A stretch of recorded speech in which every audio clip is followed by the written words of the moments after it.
கிறிஸ்து நாமத்திலே உங்களுக்கு என் வாழ்த்துக்கள். எஸ்ராவை குறித்து ஏன் நம்ம இன்னைக்கு பார்க்க போகிறோம் அப்படின்னா, எஸ்ராவும் நெகேமியாவும் ஒரே புஸ்தகம் தான். ஒரிஜினலாக இந்த எஸ்ராவும் நெகேமியாவும் ஹீப்ரூவில் ஒரே புக்கு தான். நம்மளுடைய அண்டர்ஸ்டாண்டிங் தான் அதை என்ன பண்ணிட்டாங்கன்னா ரெண்டாக பிரிச்சுட்டாங்க.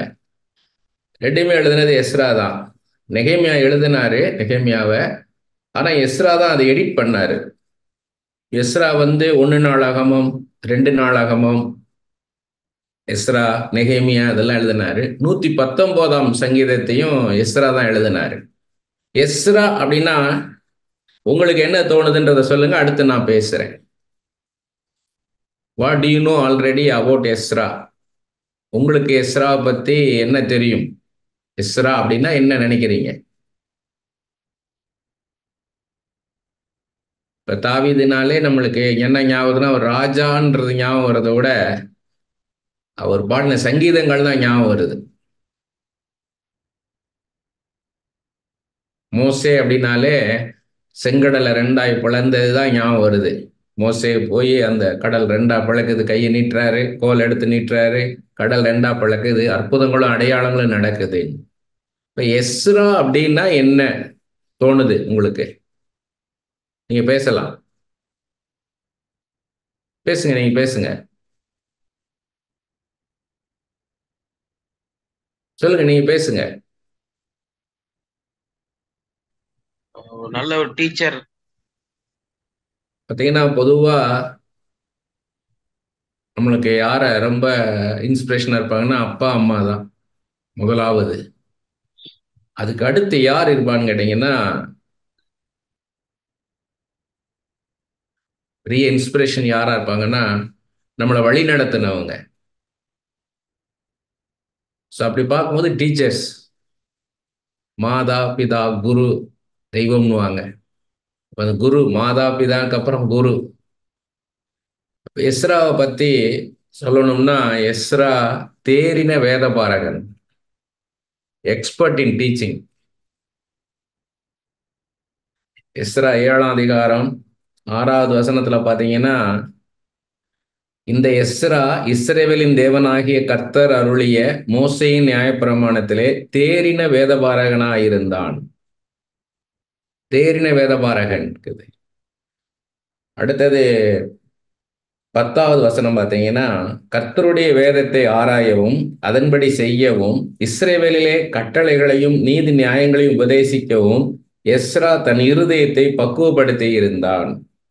டீச் பண்றதுக்கு தன்னை எக்யூப் பண்ணி வச்சிருந்தாருன்னு இருக்குது. 11வது வசனத்துல கர்த்தருடைய கற்பனைகளின் வார்த்தைகளிலும் அவர் இஸ்ரவேலுக்கு கொடுத்த கட்டளைகளிலும் படித்து தேறின வேதபாரனாகிய எஸ்ரா என்னும் ஆசாரியன். படித்து தேறின வேதபாரகன். அப்ப இவர்கிட்ட 3 காரியம் இருக்குது. ஒண்ணு, இவர் படிச்சார் அப்படின்னா சாதாரண படிக்கிறது இல்லை. ரொம்ப ஆழமான காரியங்களை ரொம்ப நேரம் எடுத்து ஒரு படிச்சிருக்கிறாரு.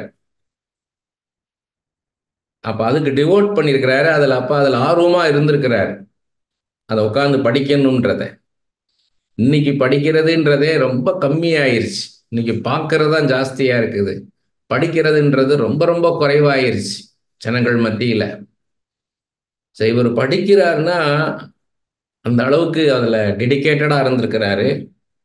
அடுத்தது பார்த்தீங்கன்னா அதன்படி நடந்திருக்கிறார், அந்த வார்த்தையின்படி. அதுக்கு அடுத்தது அவரை மற்றவங்களுக்கு கற்றுக் கொடுத்துருக்கிறார். ஸோ 3 காரியம் இருக்கு அவர்கிட்ட.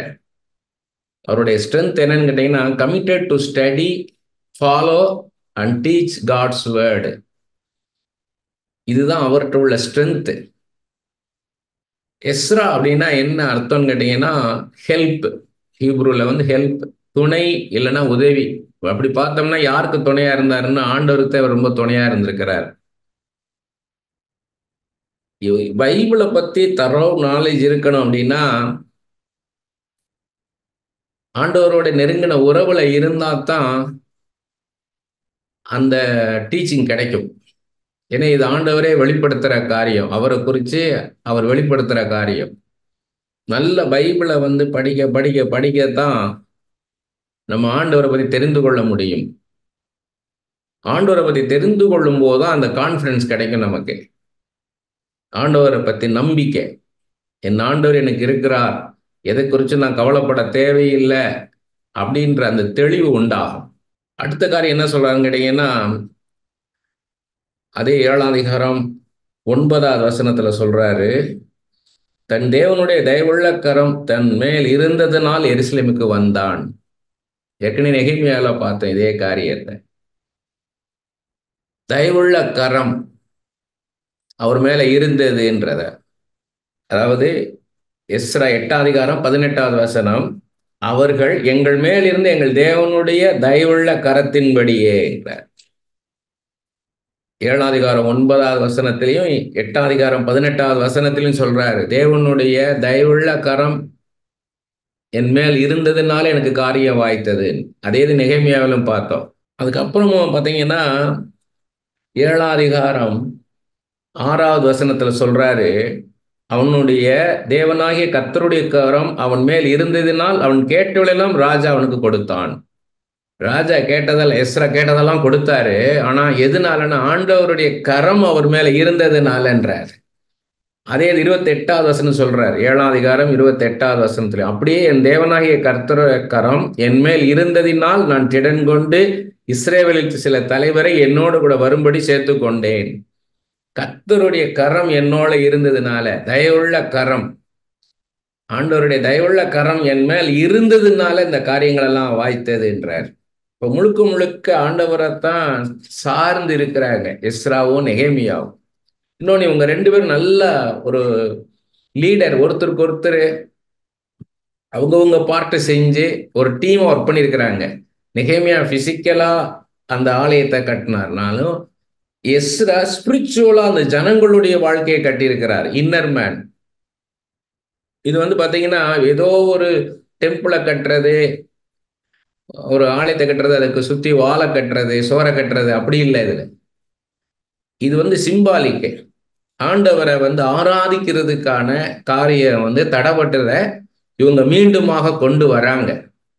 இது ரொம்ப ரிவைவல், இது எழுப்புதல், ஒரு பெரிய எழுப்புதலை எஸ்ராவும் நெகேமியாவும் செஞ்சிருக்கிறாங்க. இப்ப இந்த எஸ்ரா புஸ்தகத்துல பாத்தீங்கன்னா ஒரு மொத்தமா என்ன இருக்கு அப்படின்னு பாத்தீங்கன்னா, ஃபர்ஸ்ட் செருபாபேல் அந்த அடிமைத்தனத்துல இருந்து, பாபிலோன் ஜனத்துல இருந்து ஒரு டீமை கூட்டிட்டு வர்றார். ஃபர்ஸ்ட் செருபாபேல் அவருடைய தலைமையில. அடுத்து செகண்ட் எஸ்ரா ஒரு டீமை கூட்டிட்டு வர்றாரு. 3வது நெகேமியா ஒரு டீமை கூட்டிட்டு வர்றாரு. இப்ப இந்த எஸ்ரால என்ன இருக்குன்னு கேட்டீங்கன்னா, செருபாபேலை பத்தியும் எஸ்ரா பத்தி இந்த 2 இருக்குது. இதுல முதல்ல என்ன இருக்குன்னு கேட்டீங்கன்னா, the return led by Zerubbabel. முதல் 6 அதிகாரமும் அது சொல்லுது செருபாபேல் எப்படி ஜனங்களை அங்கிருந்து கொண்டு வந்தாரு, இந்த பாபிலோன்ல இருந்து எருசலேமுக்கு எப்படி கொண்டு வந்தாருன்னு. 7ஆம் அதிகாரத்துல இருந்து 10ஆம் அதிகாரம் வரைக்கும் என்ன இருக்குன்னு கேட்டீங்கன்னா, return led by Ezra. Ezra ஜனங்களை நடத்தி கொண்டு வந்தது இருக்குது. இதுல என்னன்னு கேட்டீங்கன்னா, பர்சனலா அச்சீவ் பண்ணணும் அப்படின்னு நினைக்கல எஸ்ரா. இது ஒரு அச்சீவ்மெண்ட் கிடையாது, இது ஒரு பர்சனல் கமிட்மெண்ட். அவர் ஆண்டவரோடு கூட கமிட் பண்ணி பண்றாரு. ஊழியம்ன்றது அப்படிதான். அச்சீவ் பண்ணணும், ஒரு பெரிய விஷயத்தை அச்சீவ் பண்றது அப்படின்றது கிடையாது. நம்ம எதையோ ஒன்று சாதிச்சிடணும் அப்படின்னு நினைக்க முடியாது ஊழியத்துல. அது செல்ஃப் குளோரிக்குள்ள போயிடும், சுய மகிமைக்குள்ள போயிடும். நம்ம எதையும் சாதிக்கிறதுக்காக இல்லை, ஆண்டவர் என்ன சொல்றாரோ அதை செய்து கொடுக்கணும், அவ்வளவுதான். ஆண்டவர் எனக்குன்னு ஒரு பார்ட்டை கொடுக்கிறார், அந்த பார்ட்டை நான் செஞ்சா போதும்னு இருக்கிறது. அப்ப இதுல சுயம் வராது. நம்ம ஒரு பிரபலமா இருக்கணும், பிரபலம் ஆகணும் அப்படின்றதுக்காக பண்ண முடியாது. ஒரு பெரிய தீர்க்கதரிசியா நம்ம எழும்பி வரணும் அப்படின்னு சொல்லிலாம் வர முடியாது. முழுக்க முழுக்க இது கர்த்தருடைய கிருபையில தான் இருக்குது. கர்த்தர் கிருபையாய் நம்ம கொண்டு செய்ததெல்லாம் இருக்குது. இது செருபாபேல் முதல்ல ஒரு டீமை கொண்டு வராரு. அவங்க பலிபீடத்தை கட்டுறாங்க. அதுக்கப்புறம் ஆலயத்தை கட்டணும்னு பண்ணும்போது தடை வருது, மீண்டும் மீண்டும் தடைகள் வருது, அதெல்லாம் நம்ம பார்ப்போம். அதுக்கடுத்து எஸ்ரா அந்த ஜனங்களை ஸ்பிரிச்சுவலா எஜுகேட் பண்ணார். அடுத்து நெகேமியா வந்து தான் அந்த சுத்தி வால்லாம் கட்டுறாரு. பல தடைகளை மீறி தான் இந்த ஆலயம் கட்டப்படுது. இதுல நம்ம என்ன தெரிஞ்சுக்கணும்னா, நம்ம ஊழியம் உடனே ஆண்டவன் நமக்கு கூடயே இருந்து நடத்திடுவாரு, நம்ம எல்லாம் அச்சீவ் பண்ணலாம் நினைக்க முடியாது. ஏன்னா இது அவங்களுடைய சுயாதீனத்தை பொறுத்தது. பவுல் வந்து ஊழியத்தின் உச்சகட்டத்துல சொல்றாரு, தன்னுடைய சாட்சிகள் எல்லாம் சொல்றாரு, கர்த்தர் தன்னை எப்படியெல்லாம் பயன்படுத்தினார், முக்கியமா புறஜாதிகள் மத்தியில் எப்படியெல்லாம் பயன்படுத்தினார்னு எல்லாத்தையும் சொல்றாரு. சிலர் அதை கேட்டாங்க, சிலர் அதை விசுவாசியாமல் போயிட்டாங்கன்னு இருக்குது. சிலர் கண் இருந்தும் காணாம, காது இருந்தும் கேளாம, இருதயத்தால உணராமலும் போனார்கள்னு இருக்குது. அப்ப அவர் பவுல் வந்து உச்சகட்டத்துல சொல்றாரு, ஊழியத்துடைய கடைசி காலம். அவர் ரோமர்ல, அங்க ரோம ராஜ்யத்துல ஒரு 2 வருஷம் வீட்டை வாடகைக்கு எடுத்து எல்லா கர்த்தருடைய காரியங்கள் எல்லாம் கத்துக் கொடுக்கிறாரு அநேகருக்கு. அந்த காலகட்டத்துல சொல்றாரு, ஒரு நாள் முழுக்க சாட்சி சொல்றாரு, தன்னை கர்த்தர் எப்படிலாம் பயன்படுத்தினாருன்னு. அப்ப சிலர் விசுவாசிச்சாங்க, சிலர் விசுவாசிக்கல. அப்பதான் பவுல் சொல்றாரு, சிலர் கண் இருந்தும் காணாம, காதிருந்தும் கேளாம, இருதயத்தால உணராமல் போவார்கள் என்று ஏசாயா நன்றாக சொல்லியிருக்கிறார் என்றாரு. ஏன்னா அதை ஏசாயா சொன்னது, அதை இயேசு கிறிஸ்துவும் சொல்றாரு, அதை பவுலும் சொல்றாங்க. அப்ப நம்ம வந்து ஊழியம்னா எல்லாரும் நம்மளை ஏத்துக்குவாங்கன்னு எதிர்பார்க்க முடியாது. அதெல்லாம் கடந்துதான் வரணும்.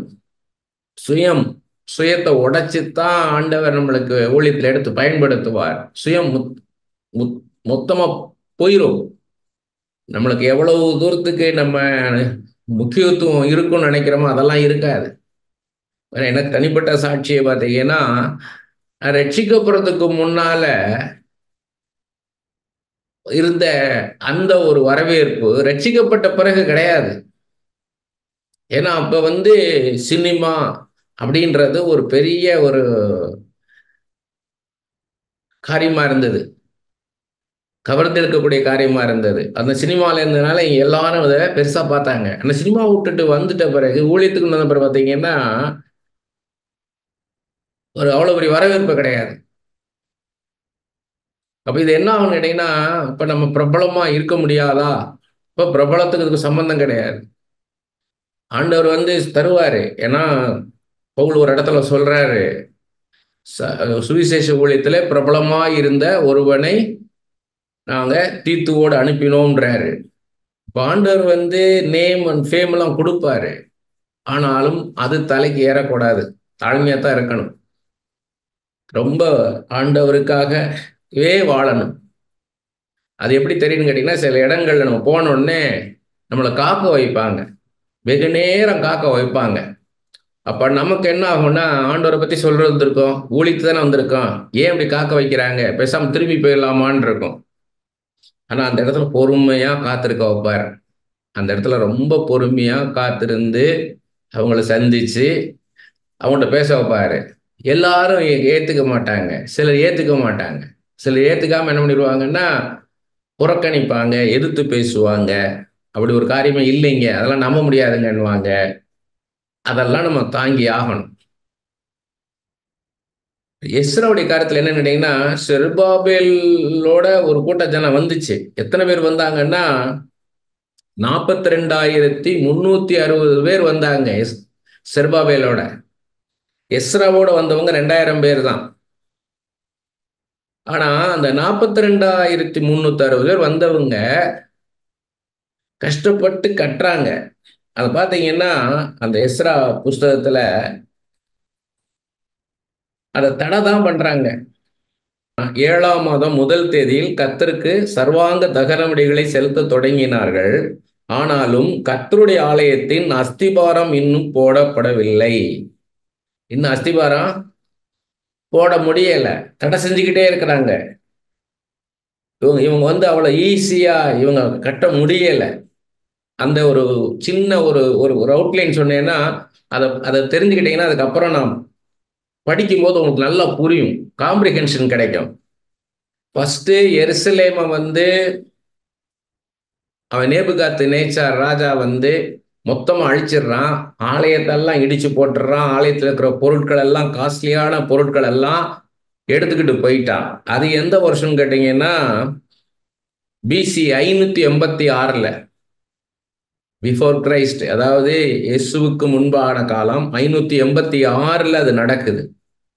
அது எங்க இருக்குன்னு கேட்டீங்கன்னா, நீங்க குறிச்சு வச்சுக்கோங்க, 2 ராஜாக்கள் 25ஆம் அதிகாரத்திலையும் 2 நாளாகமும் 36ஆம் அதிகாரத்திலும் இருக்குது. இது எல்லாருக்கும் தெரிஞ்சது. அது இருந்தாலும் எங்க இருக்குன்றதுக்காக 2 ராஜாக்கள் 25ஆம் அதிகாரமும் 2 நாளாகவும் 36ஆம் அதிகாரத்திலும் இருக்குது. நேபுகாத்நேச்சார் வந்து அழிச்சு போட்டான், எல்லாத்தையுமே அழிச்சு போட்டு அநேகம் பேர் அடிமைகளா கொண்டு போயிட்டான். ரொம்ப ஏழை ஜனங்களை மாத்திரம் விட்டுட்டு போயிட்டான். அடுத்து இந்த பாபிலோன பெர்சியா ராஜா வந்து பிடிக்கிறான். கோரேஸ் கோரேஸ் ராஜா, இங்கிலீஷ்ல சைரஸ்ன்னு இருக்கும். பெர்சியா ராஜா வந்து இந்த பாபிலோனை வந்து பிடிக்கிறான். அது எப்பன்னு கேட்டீங்கன்னா 539ல. இது எங்க இருக்குன்னு கேட்டீங்கன்னா எஸ்ரா 1ஆம் அதிகாரம் 1வது வசனத்துல பெர்சியாவின் ராஜான்னு இருக்கும் கோரேஸை பத்தி சொல்லும் போது. ஆனா எஸ்ரா 5ஆம் அதிகாரம் 13வது வசனத்துல பாத்தீங்கன்னா பாபிலோனின் ராஜா கோரேஸ்ன்னு இருக்கும். அதாவது எஸ்ரா 1:1ல பெர்சியாவின் ராஜாவாகிய கோரேஸ்ன்னு இருக்கும். அதே எஸ்ரா 5ஆம் அதிகாரம் 13வது வசனத்துல பாத்தீங்கன்னா பாபிலோன் ராஜான்னு இருக்கும் கோரேஸ். இந்த கோரேஸ் வந்து மொத்தத்தை பிடிச்சிட்டான், இந்த பாபிலோனை பிடிச்சிட்டான். அவன் தான் இறக்கப்பட்டு என்ன பண்றான்னு கேட்டீங்கன்னா, அவனை வந்து ஆண்டவர் வந்து அவனுக்கு ஆவி ஏவனார்ன்றான். அவன் பாருங்க எவ்வளவு எதிர்த்து பாருங்க, ஒரு புறஜாதியான், அவன் யூதன் அல்லாதவன். அவனு வந்து ஆண்டவர் அவனுக்குள்ள ஒரு ஏவுதலை கொடுத்து அவன் வந்து என்ன பண்றான்னா, நீங்க எல்லாம் உங்க சொந்த நாட்டுக்கு போங்கன்னு அனுப்புறான். சொந்த நாட்டுக்கு போங்க, யாரெல்லாம் போகணும் போங்க, உங்க ஆலயத்தை கட்டுங்கன்னு. ஏன்னா ஆண்டவர் சொல்றாரு எனக்குன்னு சொல்றான். அப்ப அந்த நேபுகாத்நேச்சார் கொண்டு போய் வச்ச அந்த அந்த பொருட்கள் எல்லாம், ஆலயத்தில் உள்ள அந்த பொண்ணுனால செய்யப்பட்டது எல்லாத்தையும் கொடுத்து விடுறான். கொடுத்து விட்டு ஆலயத்தை கட்டுங்கன்னு சப்போர்ட் பண்றான். சரி, இவங்க எப்ப ரிட்டர்ன் ஆகுறாங்கன்னு கேட்டீங்கன்னா 538ல. அவன் 539ல அவன் பாபிலோன் பிடிக்கிறான் கோரேஸ். அடுத்த வருஷமே என்ன பண்ணிடுறான், இவங்களெல்லாம் அனுப்புறான். அப்ப 536ல அந்த ஆலயத்தை கட்ட ஆரம்பிக்கிறாங்க. 538ல இவங்க ரிட்டர்ன் ஆகுறாங்க. 2 வருஷத்துக்கு அப்புறம் அந்த ஆலயத்தை கட்ட ஆரம்பிக்கிறாங்க. 6 வருஷம் கட்டிக்கிட்டு இருக்காங்க. கட்டும் போதே முதல்ல அந்த பலிபீடம் கட்டுறாங்க. பலிபீடம் கட்டி அதுக்கப்புறம் ஆலயத்தை கட்டணும். அந்த பலிபீடம் கட்டும் போது என்ன ஆயிருதுன்னா 6 வருஷத்துல அதை நிறுத்தி போட்டாங்க. தடை, அது என்னன்றதெல்லாம் பார்ப்போம் நம்ம. 530ல தடை செஞ்சுட்டாங்க. 536ல ஆரம்பிச்சாங்க. 6 வருஷத்துல அதை நிறுத்தி போட்டாங்க. திரும்ப 10 வருஷம் கழிச்சு 520ல தான் திரும்ப அந்த ஆலயத்தை கட்ட ஆரம்பிக்கிறாங்க. அந்த டைம்ல தான் ஆகாய் சகரியான்னு 2 தீர்க்கதரிசிகளை வந்து ஆண்டவர் கொண்டு வர்றார். அந்த ஆகாயும் அந்த சகரியாவும் வந்து தான் இந்த ஜனங்களை திடப்படுத்துறாங்க. கட்டுங்க, ஆண்டவருடைய ஆலயத்தை கட்டுங்கன்னு சொல்லி. அப்ப அந்த ஆலயம் எப்ப கட்டி முடிக்க போகுதுன்னு கேட்டீங்கன்னா 515ல அதை கட்டி முடிக்கிறாங்க. 520ல ஆரம்பிச்சு 515, 5 வருஷம் கட்டி முடிக்கிறாங்க. 458ல தான் எஸ்ரா வர்றார். அப்ப இங்க என்னன்னு கேட்டீங்கன்னா, அங்க இருந்து வந்த ஜனங்கள் அந்த அடிமைத்தனத்திலிருந்து வரும்போது பாதி ஜனம் வந்துச்சு, பாதி ஜனம் வரல. ஏன்னா அவங்க ஆல்ரெடி அங்க நல்லா செட்டில் ஆயிட்டாங்க. அங்க நிலங்கள்லாம் வாங்கி நல்ல நிலம் புலன்னு வந்து அவங்க செட்டில் ஆயிட்டாங்க. அதனால என்ன பண்றாங்கன்னா, அவங்களுக்கு வர விருப்பம் இல்லை. அவங்களுக்கு வந்து எருசலேமுக்கு வர விருப்பம் இல்லை. அங்கேயே செட்டில் ஆயிட்டாங்க. திரும்பி போய் இனி நம்ம போய் எஸ்டாப்ளிஷ் ஆகி இனி ஓனையா கொஞ்சம் கொஞ்சமா சம்பாரிச்சு நம்ம எல்லாம் வர முடியாது அப்படின்னு சொல்லி பாதி பேர் வரல, பாதி பேர் தான் வந்தாங்க. அப்ப அதுதான் என்னன்னா, ஆண்டவருடைய ஆலயத்தை கட்டணும், ஆண்டவரை நம்ம ஆராதிக்கணும்ன்ற எண்ணம் அவங்களுக்குள்ள இல்லை. இன்னைக்கு அநேக ஜனங்கள் அப்படிதான் இருக்காங்க. இது சிம்பாலிக்கு ஆண்டவர் சொல்லிட்டே வர்றார். இன்னைக்கு நமக்கு எப்படி இதை அபியாசப்படுத்துறதுன்னா, என் வீடு, எனக்கு ஒரு நல்ல வேலை, எனக்கு நல்ல ஒரு சம்பளம், எனக்கு வீடு காரு, இதுலயும் நம்ம செட்டில் ஆகிறோம். ஆண்டவருக்காக செய்யணுமா? ஆண்டவருக்காக நம்ம ஏதாவது செய்யணுமே, ஆண்டவருடைய விருப்பம் என்ன, அதை நம்ம செய்யணுன்ற எண்ணம் நமக்குள்ள இல்லை. ஊழியத்துக்குன்னு சிலர் அழைப்பாரு, அவங்க ஊழியத்தை செய்வாங்க. நம்ம நம்ம வேலையை பார்த்துட்டு போயிட்டே இருப்போம்ன்றதா இருக்காங்க. ஆண்டவருக்காக செய்யணும் அந்த அந்த எண்ணம், அந்த தாகம் இல்லை, அநேகருக்குள்ள இல்லை. நான் தெரிந்து கொண்ட இந்த தெய்வம், ஏன் நம்ம சொல்லணும்? நான் அந்த தெய்வத்தை தெரிந்து கொண்டதுனால எனக்குள்ள ஒரு நிம்மதி வந்தது, எனக்குள்ள ஒரு சமாதானம் வந்தது. எவ்வளவு போராட்டங்கள் வந்தாலும், எவ்வளவு நெருக்கடிகள் வந்தாலும் அதை பத்தி நான் கவலைப்படாம, கர்த்தர் இருக்கிறார். எனக்கு எதிராக கோலியாத்து வரலாம், எனக்கு எதிராக எரிகோ கோட்டை வரலாம், எனக்கு எதிராக செங்கடல் வரலாம், எனக்கு எதிராக வியாதிகள் வரலாம், மனிதர்கள் வரலாம், சூழ்நிலைகள், இறுக்கமான சூழ்நிலையில மத்தியில போகும்போது என் இயேசு கிறிஸ்து இருக்கிறார், இதுல இருந்து என்னை வெளியே கொண்டு வருவார், எனக்கு விடுதலை தருவாரு அப்படின்ற அந்த நிச்சயம் நமக்குள்ள உண்டாகும், அந்த விசுவாசம். இந்த இப்படி எனக்குள்ள நான் ஒரு எவ்வளவு இக்கட்டான சூழ்நிலையிலும் எனக்கு இயேசு இருக்கிறார், என்னோட இயேசு இருக்கிறார். தானியேலோடும் தாவீதோடும் யோசேப்போடும் மோசையோடு இருந்தது போல ஆண்டவர் என்னோடு கூட இருக்கிறார். நான் போத்திபார் வீட்டுல மாதிரி நான் அடிமையாக இருக்கலாம், சுதந்திரம் இல்லாம என்னுடைய சுதந்திரத்தெல்லாம் பறி கொடுத்தது போல நான் இருக்கலாம், இல்ல சிறைச்சாலை அனுபவமா இருக்கலாம், சிங்க கெபி போல இருக்கலாம், அக்கினி சூளையா இருக்கலாம். ஆனால் இதன் மத்தியிலும் என் ஆண்டவர் என்னோட இருக்கிறார், என் பரம தகப்பன் என்னோட கூட இருக்கிறார், இதுல இருந்து என்னை மீட்டு கொண்டு வருவார்ன்ற அந்த நிச்சயம் எனக்குள்ள இருக்குது. அதனால நான் சமாதானமா இருக்கிறேன். சூழ்நிலை நிமித்தம் நான் சோர்ந்து போகல. இதை நான் மற்றவங்களுக்கு கற்றுக் கொடுக்கணும். பிலிம் இன்ஸ்டியூட்ல என் கூட படிச்ச ஒரு கேமராமேன், இன்னைக்கு ரொம்ப ரொம்ப சினிமாவில் ரொம்ப பிரபலமான கேமராமேன், டைரக்டர்.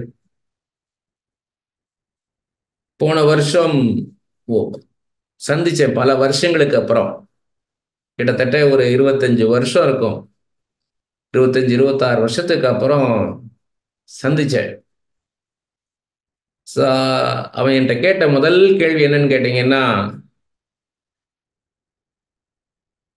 நீ உன் முகத்துல ஒரு சமாதானத்தை நான் பார்க்கிறேன்.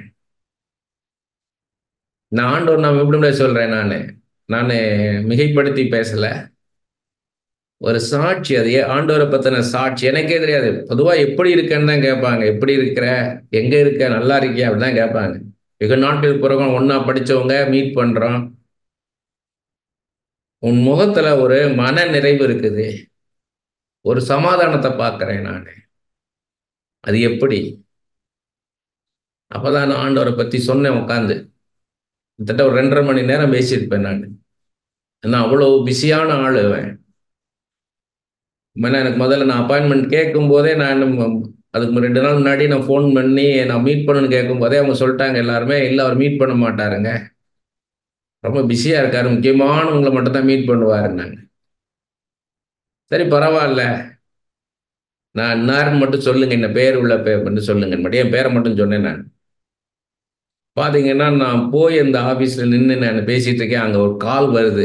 கால் வந்தால் அவங்க கேட்குறாங்க என் பேரை சொல்லி, பால்ராஜ் கென்னடின்றவர் யாருங்கன்னு. நான் தான் ஒன்னே, உங்களை அவர் பார்க்க சொன்னார், உங்களுக்காக அவர் வெயிட் பண்ணுறாராம், உங்களை பார்க்க சொல்கிறாரு.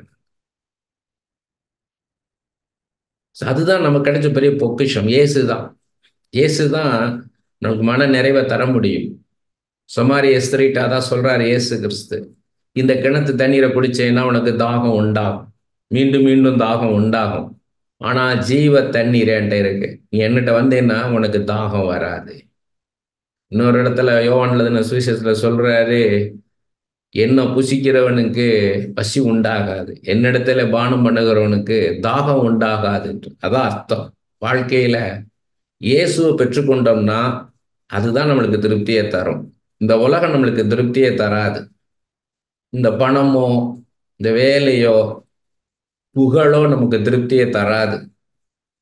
அதான் பிரசங்கி புஸ்தகம் பாசிட்டிவா படிக்கணும், அதை நெகட்டிவா பார்க்கக்கூடாது, பாசிட்டிவா படிக்கணும். அது அவரு பல விதத்துல சொல்றாரு. அவரு சைக்காலஜி, பிலாசபி, எல்லா இசம் எல்லா இசமும் போறாரு அவரு சாலமோன். படிப்படியா படிப்படியா சொல்றாரு. எல்லாத்துலேயுமே வந்து எல்லாம் மாயை தான், மாயை தான், மாயை மாயை மாயைன்றாரு. கடைசி ஆண்டவர்கிட்ட வரும்பொழுதுதான் மன நிறைவு உண்டாகும்ன்றார். ஆண்டவர் தான் அந்த திருப்தியை தர முடியும். அதனாலதான் ஆண்டவரை தேடுறதுக்காக தான் இவ்வளவும் காரியத்தையும் சொல்றார். இப்ப ஆலயத்தை கட்டுறதுன்னா ஆலயம் இல்லை, ஒவ்வொரு மனுஷனுக்குள்ளும் ஆண்டவர் வரணும். அதுதான் பரலோக ராஜ்யம். லூக்கா 17:21 பார்க்கிறோம். தேவனுடைய ராஜ்யம் உங்களுக்குள் இருக்கிறதே என்றார் இயேசு கிறிஸ்து. இப்ப நமக்குள்ளதான் வாழ விரும்புறார். நம்ம தான் ஆலயம், வெளியே கட்டடம் கிடையாது. கட்டடத்தை பத்தி ஆண்டவர் இது பண்ணல. அது எதுக்குன்னா சிம்பாலிக்கானது. ஒரு சிம்பாலிக்கா ஒரு டெம்பிள்ன்றது நமக்குள்ள ஆண்டவர் எப்படி நம்ம நினைச்சு பார்க்கிறோம். எவ்வளவு பெரிய தெய்வம். தாவீது அதான் சொல்றார், நான் வணங்குகிற தெய்வம் மகா பெரிய தெய்வம், அதனால நான் கட்டப்போற ஆலயம் மிக பெரிதா இருக்கணும்ன்றார். அதே சாலமோன்னு சொல்றார், இந்த ஆலயம் வந்து கட்டப்போற ஆலயம் வந்து மிக பிரமாண்டமா இருக்கணும். ஏன்னா என் தெய்வம் மகா பெரிய தெய்வம். அது ஒரு சிம்பாலிக்கு. ஆலயம்ன்றது நம்மளுடைய ஆராதனை, அதுதான் ரொம்ப முக்கியம். நம்ம உள்ளுக்குள்ள ஆராதிக்கணும். சமாரிய ஸ்திரீட்ட தான் சொல்றாரு, ஆவியினாலே தொழுது கொள்ளணும்ன்றார். இருதயத்தில இருந்து என்னை நேசின்றாரு. முழு இருதயத்தோடும் முழு ஆத்துமாவோடும் முழு மனதோடும் என்னிடத்துல அன்பு கூறு. ஆண்டவர் உள்ளார்ந்த மனுஷனை தான் எதிர்பார்க்கிறார், அன்பை எதிர்பார்க்கிறார். அதுக்குத்தான் எஸ்ரா வர்றார், அதை கத்துக் கொடுக்கிறார் ஆண்டவர் யாருன்றத. ரொம்ப அருமையான புஸ்தகம் இது. இதுல அதை பார்த்தீங்கன்னா அந்த ஜனங்கள் வந்து எஸ்ரா வரும்போது ஜனங்க என்ன பண்ணாங்கன்னா கர்த்தரை விட்டு விலகி புறஜாதி ஜனங்கள்கிட்ட, வேறு தெய்வத்தை வணங்குகிறவங்களோட சம்பந்தம் கலந்துட்டாங்க. இன்டர் மேரேஜ், அவங்களோட சம்பந்தம் கலந்து போயிட்டாங்க. அது எஸ்ரா கண்டு வேதனைப்பட்டு என்ன பண்றாருன்னா ஆண்டவரை நோக்கி ஜெபம் பண்றாரு. உபவாசம் இருந்து ஜெபம் பண்ணி அந்த ஜனங்களை வந்து பாவத்தை அறிக்கை செய்ய வைத்து அவங்கள மனம் திரும்ப வைத்து கர்த்தரண்ட நடத்துறார். அதுக்கு எல்லாத்தையும் கத்துக் கொடுக்கிறார். அந்த பிரமாணங்கள் எல்லாம், அந்த ஆண்டவருடைய நீதி நியாயங்கள் பிரமாணங்கள் எல்லாம் கத்துக் கொடுத்து ஆண்டவர் என்ன நடத்துறார். அவருக்கு வந்து அஸ்தசஷ்ட ராஜா வந்து ஒரு லெட்டர் கொடுத்து அனுப்புறார். அதுதான் ரொம்ப முக்கியமானது. He was given a letter from Artaxerxes instructing him to carry out a program of religious education. அவங்கள நீதி நியாயம், கர்த்தருடைய நீதி நியாயங்கள் அந்த பிரமாணங்கள் எல்லாம் கத்துக்குடுன்னு ராஜா அனுப்புறாரு. இவர் பார்த்தீங்கன்னா ராஜாவோட ரொம்ப க்ளோஸா இருக்கிறார். இவருடைய ஸ்ட்ரென்த் என்னன்னு கேட்டீங்கன்னா வேதத்தை ஆழமா கத்துக்கிட்டார். பழைய ஏற்பாடு முழுவதும் பார்த்தீங்கன்னா, இந்த முழு பழைய ஏற்பாட்டை பார்த்தீங்கன்னா எஸ்ராவை போல வேதத்தை படிச்சு தேர்னவங்க யாரும் கிடையாது. இந்த அனாயிட்டிங்கிறது வித்தியாசமான அனாயிட்டிங். இது கற்றுக்கொள்ளுகிறதுக்கான ஒரு அனாயிட்டிங், கற்றுக் கொடுப்பதற்கான அனாயிட்டிங். இது கற்றுக்கொள்ளணும், the learning spirit, teachable spirit. கற்றுக்கொள்ளணும்ன்ற அந்த வாஞ்சை. அதே மாதிரி தான் கற்றுக்கொண்டதை மற்றவங்களுக்கு கற்றுக் கொடுக்கணும்ன்ற அந்த வாஞ்சை. இந்த அனாயிட்டிங் யார் மேல இருந்ததுன்னு கேட்டீங்கன்னா, இந்த என்டையர் பைபிள்ல அடுத்து யார் இந்த எஸ்ரா மேல இருந்த அபிஷேகம் யார் மேல இருந்ததுன்னா பவுல் மேல இருந்தது.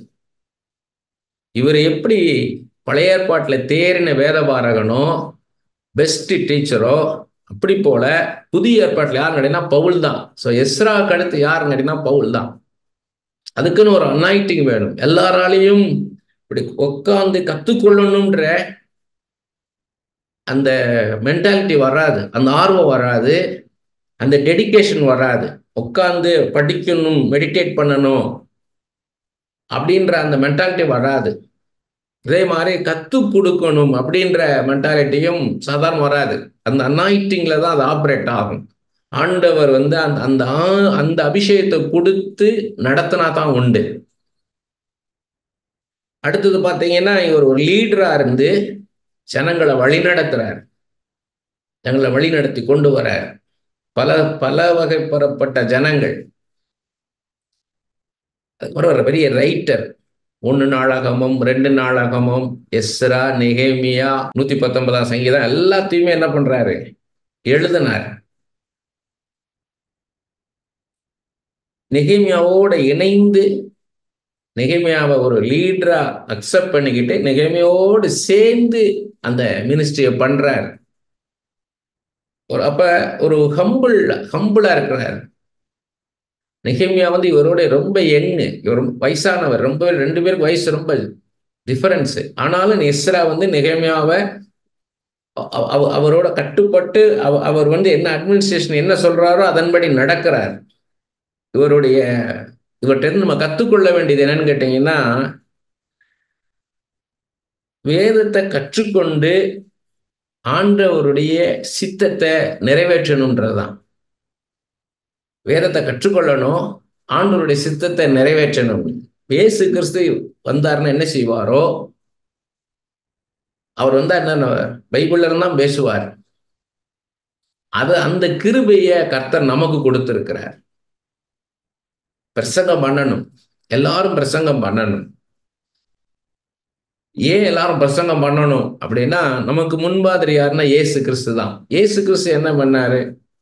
ஜெப ஆலயங்களில் பிரசங்கித்துக் கொண்டோம், பிசாசுகளை துரத்து கொண்டோம், வியாதியஸ்தர்களை சுகப்படுத்தி கொண்டோம், கிராமங்கள் தோறும் பட்டணங்கள் தோறும் சுற்றி திரிந்தார்னு பார்க்கிறோம். அப்ப நாமும் என்ன பண்ணணும்? ஏன்னா ஏசாயா சொல்றார் இல்லையா, ஒருத்தர் அனுப்பப்படாவிட்டால் எப்படி பிரசங்கிப்பான்? அதே இது பவுல் சொல்றார் ரோமர் 10ஆம் அதிகாரத்துல, ஒருத்தர் அனுப்பப்படாவிட்டால் எப்படி பிரசங்கிப்பான்? பிரசங்கிக்காவிட்டால் எப்படி கேள்விப்படுவார்கள்? கேள்விப்படாவிட்டால் விசுவாசிப்பாங்க, விசுவாசிக்காம எப்படி அவர் தொழுது கொள்வாங்கன்னு. அப்போ ஒருத்தரை அனுப்பணும், அவங்க பிரசங்கம் பண்ணணும், அந்த பிரசங்கத்தை வந்து கேட்கணும். கேட்டாதான் அதை என்ன பண்ணுவாங்க? அந்த ஃபெய்த் வரும். அந்த ஃபெய்த் வந்தா தான் அவரை தொழுது கொள்ள முடியும். அப்போ ஒருத்தர் அனுப்பப்படணும். அப்ப நம்ம வந்து அதை நம்ம வாலண்டியர் பண்ணணும். என்னை அனுப்புங்கப்பா. ஏசாயா தீர்க்கதரிசி புஸ்தகம் தான் நம்மளுக்கு முன் உதாரணம். அவர் பரலோகத்தை தரிசனமா பார்க்கிறாரு ஏசாயா. பார்த்துட்டு இவ்வளவு அந்த பரிசுத்தத்தை உணர்ந்த அடுத்த செகண்ட் தான் எவ்வளவு அசுத்தம் உள்ளவன்றதை உணர்றாரு. உடனே ஆண்டவர் என்ன பண்றாரு? ஒரு தூதனை வச்சு அவரை பரிசுத்தப்படுத்துறாரு. அசுத்த நான் உள்ளவனா இருக்கேன், என்னை சுத்தி இருக்கவங்கள அசுத்தமானதை பேசினா நானும் அசுத்தமானதை பேசிட்டேன்றாரு. உடனே அந்த நாக்கை தொட்டு ஒரு அக்னி அளவை தொட்டு பரிசுத்தப்படுத்திட்டாரு. அதுக்கப்புறம் ஆண்டவர் நீ போன்னு சொல்லலை, நீ போ என் ஊழியத்தை செய்ய பிரசங்கம் பண்ணுன்னு சொல்லலை, என் நிமித்தம் நான் யாரை அனுப்புவேன்றாரு. அப்பத்தான் ஏசாயா சொல்றாரு, என்னை அனுப்பும், சென்மீலான்றார், என்னை அனுப்பும். அப்ப நம்ம தான் வாலண்டியர் பண்ணணும். ஏன்னா நமக்கு சுயாதீனத்தை கொடுத்திருக்கிறார் ஆண்டவர். நம்ம ஊழியம் செய்யலாம், ஊழியம் செய்யாமலும் இருக்கலாம். நாம தான் என்ன பண்ணணும்? நம்ம வாலண்டியர் பண்ணணும். ஆண்டவர்கிட்ட வந்து, ஆண்டவரே எனக்கு இந்த ஊழியத்தை எனக்கு ஊழியத்தில் எடுத்து பயன்படுத்துங்கப்பா, எனக்கு ஊழியத்தில் என்னை எடுத்து பயன்படுத்த எனக்கு ஒரு பங்கு கொடுங்கப்பா, என்னை எடுத்து பயன்படுத்துங்கப்பான்னு நம்ம சொன்னாதான் ஆண்டவர் பயன்படுத்துவார். நம்மளுடைய இஷ்டம் இல்லாம ஆண்டவர் ஒரு காரியம் செய்ய மாட்டார். ஏன்னா நம்மளுக்கு ஒரு செல்ஃப் வில்லுன்னு கொடுத்திருக்கிறார். நாம முடிவு பண்ணலாம், எதையும் ஆண்டவர் கம்பல் பண்ண மாட்டார். அப்ப என்னை பயன்படுத்துங்கப்பான்னு. அப்படி பயன்படுத்துங்கப்பான்னு சொன்னது இல்லாம எஸ்ரா என்ன பண்றாருன்னா, அவர் எதுக்காக அழைக்கப்பட்டாரோ அதுல ஆழத்துக்குள்ள போறார். இவர் நல்லா படிச்சு மற்றவங்க கத்துக்கூடுன்னு ஆண்டவர் சொல்லியிருப்பாரு. அப்ப இவர் அதை நல்லா படிக்கிறார். படிச்சு அதை என்ன பண்றாருன்னா, அதுல தேர்ந்தவனாகிறார், எக்ஸ்பர்ட் ஆகிறார். அப்ப நம்ம மினிஸ்ட்ரி பண்ண எக்ஸ்பர்ட்டா இருந்து மினிஸ்ட்ரி பண்ணணும். I do preach, I do play music, I do pray, I do write. நானும் எழுதுவேன், நானும் ஜெபம் பண்ணுவேன், நானும் ஊழியம் செய்வேன். அப்படி இல்லை. இது இப்படி போல பிரசங்கம் பண்ணி நான் கேட்டதில்லை, இப்படி போல எழுதி நான் பார்த்ததில்லை. அப்படி அந்த மாதிரி வரணும்னு நினைக்கணும், ஹார்ட் ஒர்க் பண்ணணும். ஆர்டர் பண்ணணும். அது வந்து பார்த்தீங்கன்னா பவுல் சொல்றார் இல்லையா, என்னை அப்போஸ்தலன்ற பெயர் பெறதுக்கே நான் பாத்திரவான் அல்ல, நான் சபைகளை அவ்வளவாக நான் துன்பப்படுத்தி இருக்கிறேன், என்னை அப்போஸ்தலனாக கர்த்தர் தெரிந்து கொண்டார், கிருபை கிருபையாய் நான் அப்போஸ்தலனாக இருக்கிறேன், அந்த கிருபை வீணாய் போகாதபடிக்கு எல்லா அப்போஸ்தலரை காட்டிலும் நான் அதிகமாக பிரயாசப்பட்டேன், அதற்கும் கர்த்தர் கிருபை செய்தார்ன்றார். அப்படி போல நமக்கு அந்த கிருபை இருக்குன்னா அது அதிகமாக அதுல ஆழத்துக்குள்ள போகணும். நான் சொல்லியிருக்கேன் ஏற்கனவே, இப்ப நான் பேசும்போதே எஸ்ராவு குறித்து புதிதான காரியங்களை பேசணும், இதுவரை அறியாத காரியங்களை பேசணும், அதே நேரத்துல புரோஜனமா இருக்கணும், ஏதோ ஒரு ஹிஸ்டரியை சொல்லிட்டு போயிடக்கூடாது. அது வந்து அது ஏன் எஸ்ரா ஏன் அவசியம், எஸ்ரா பத்தி நான் ஏன் தெரிந்து கொள்ளணும்னா, ஆண்டவரை பத்தின புஸ்தகம் இது. வேதம் என்பது ஆண்டவர் எழுதின புஸ்தகம். அவரை பத்தியும் இந்த உலகத்தை பத்தியும் என்னை பற்றியும் எழுதி வைத்திருக்கிறார். அப்ப நான் ஆண்டவரை பத்தி தெரிந்து கொள்ளணும், உலகத்தை பத்தி தெரிந்து கொள்ளணும், என்னை பத்தி நான் தெரிந்து கொள்ளணும்னா நான் பைபிளை படிச்சாதான் முடியும். பைபிளை படிக்க படிக்க படிக்க என் வாழ்க்கையில் என்ன நடக்குதுன்னு தெரியும் எனக்கு. ஏன் இப்படி நடக்குது, ஏன் இது நடக்க மாட்டேங்குது, எதனால, இதுக்கு பின்னால கர்த்தர் என்ன செய்யறார். காண்றது இல்ல, கண்ணுனால காண்றது அது இல்ல, காணாததை பார்க்கணும். என் கண்ணினால மாம்ச கண்ணினால காண முடியாத ஆவிக்குரிய உலகத்துல என்ன நடக்குதுன்றத பார்க்கணும்னா வேதத்தை படிக்கணும். வேதத்தை படிக்க படிக்க படிக்க கர்த்தர் எல்லாத்தையும் கற்றுக் கொடுத்துருவார். அப்ப நம்ம வந்து நம்மளுக்கு நிச்சயம் வந்துடும், இதுதான் இதுதான் இப்படித்தான் வந்து நம்மளுக்கு தெளிவு வந்துடும். பாருங்க, அழகா அதை சொல்றார் பாருங்க. The starting place for serving God is a personal commitment to serve him today, even before knowing what that service will entail. என்ன நடக்கும்னு, இனி அடுத்து என்ன நடக்கும்ன்றது இல்ல, இன்னைக்கு நான் வந்து என் வாழ்க்கையில நான் முன்னேறணும் அப்படின்னா நான் வேதத்தை படிக்கணும். இரவும் பகலும் நான் வேதத்தை படிச்சேன்னா என் லைஃப் சக்சஸ்ஃபுல்லா இருக்கும். ஊழியம்ன்ற ரெண்டாவது, முதல்ல நான் எனக்குள்ள வளரணும்னா நான் பைபிளை படிக்கணும். நான் பைபிளை படிச்சாதான், நான் வேதத்தின் காரியங்களை அறிந்தால்தான் என் நாவில நான் வளர முடியும். அநேகரை நான் பார்க்கிறேன், ரொம்ப ஒரு சோர்வானது என்னன்னா, அநேக ஊழியக்காரர்களே உட்கார்ந்து பைபிளை படிக்கிறது கிடையாது, உட்கார்ந்து பைபிளை படிக்கணும்னு நேரம் எடுத்து படிக்கிறது கிடையாது. ஏன்னா அவங்க பண்ற மினிஸ்ட்ரி ரொட்டீன் மினிஸ்ட்ரி ஆயிருச்சு. அதே ஜனம் போனோமா, கொஞ்சம் பாட்டை பாடினோமா, ஏதோ ஒரு பைபிள்ல இருந்து ஒரு விஷயத்த பேசணுமா, அவ்வளவுதான். இது ரொட்டீனா இப்படியே நடக்க நடக்க அவங்களுக்கு நம்ம பைபிளை படிக்கணும்னு ஆயிடுச்சு. பைபிள் இவங்க அதிகமாக உட்காந்து படிக்கிறாங்கன்னு வைங்க, அங்க போகும்போது அது அவங்களுக்கு யூஸ்ஃபுல்லா இல்லைன்னு மாதிரி பார்க்கறாங்க. யாருக்கு அதிகமாக வேதத்தின் மேல ஆர்வம் வரும்னு கேட்டீங்கன்னா, மற்ற ஜனங்கள் ஜெபிக்க வரும்போது ப்ராஃபஸிக்காக எதிர்பார்த்து வருவாங்க, ஒரு தீர்க்க தரிசன வார்த்தைக்காக, என்னை குறித்து கர்த்தர் என்ன சொல்றார். ஏன்னா சில மேஜர் டெசிஷன் எடுப்பாங்க, இந்த வேலையை விட்டுறலாம், இதை விட்டுட்டு லைஃபை கண்டினியூ பண்ணலாம் அப்படின்னு ஒரு மேஜர் டெசிஷன் எடுக்கும்போது மனித அறிவினால எதிர்காலத்தை யூகிக்க முடியாது, நிர்ணயிக்க முடியாது.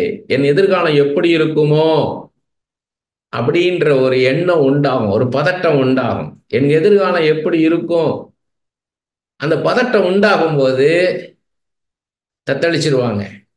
ஆனா நல்ல பைபிளை படிச்சிருந்தாங்கன்னா, கர்த்தர் நடத்துவார், என் கர்த்தர் நடத்துவார், இதுக்கு அடுத்து நீ நடத்தி கொண்டு போவார்ன்ற அந்த நிச்சயம் உண்டாகும். அதுதான் பைபிள் அதிகமாக படிக்கணுன்றது.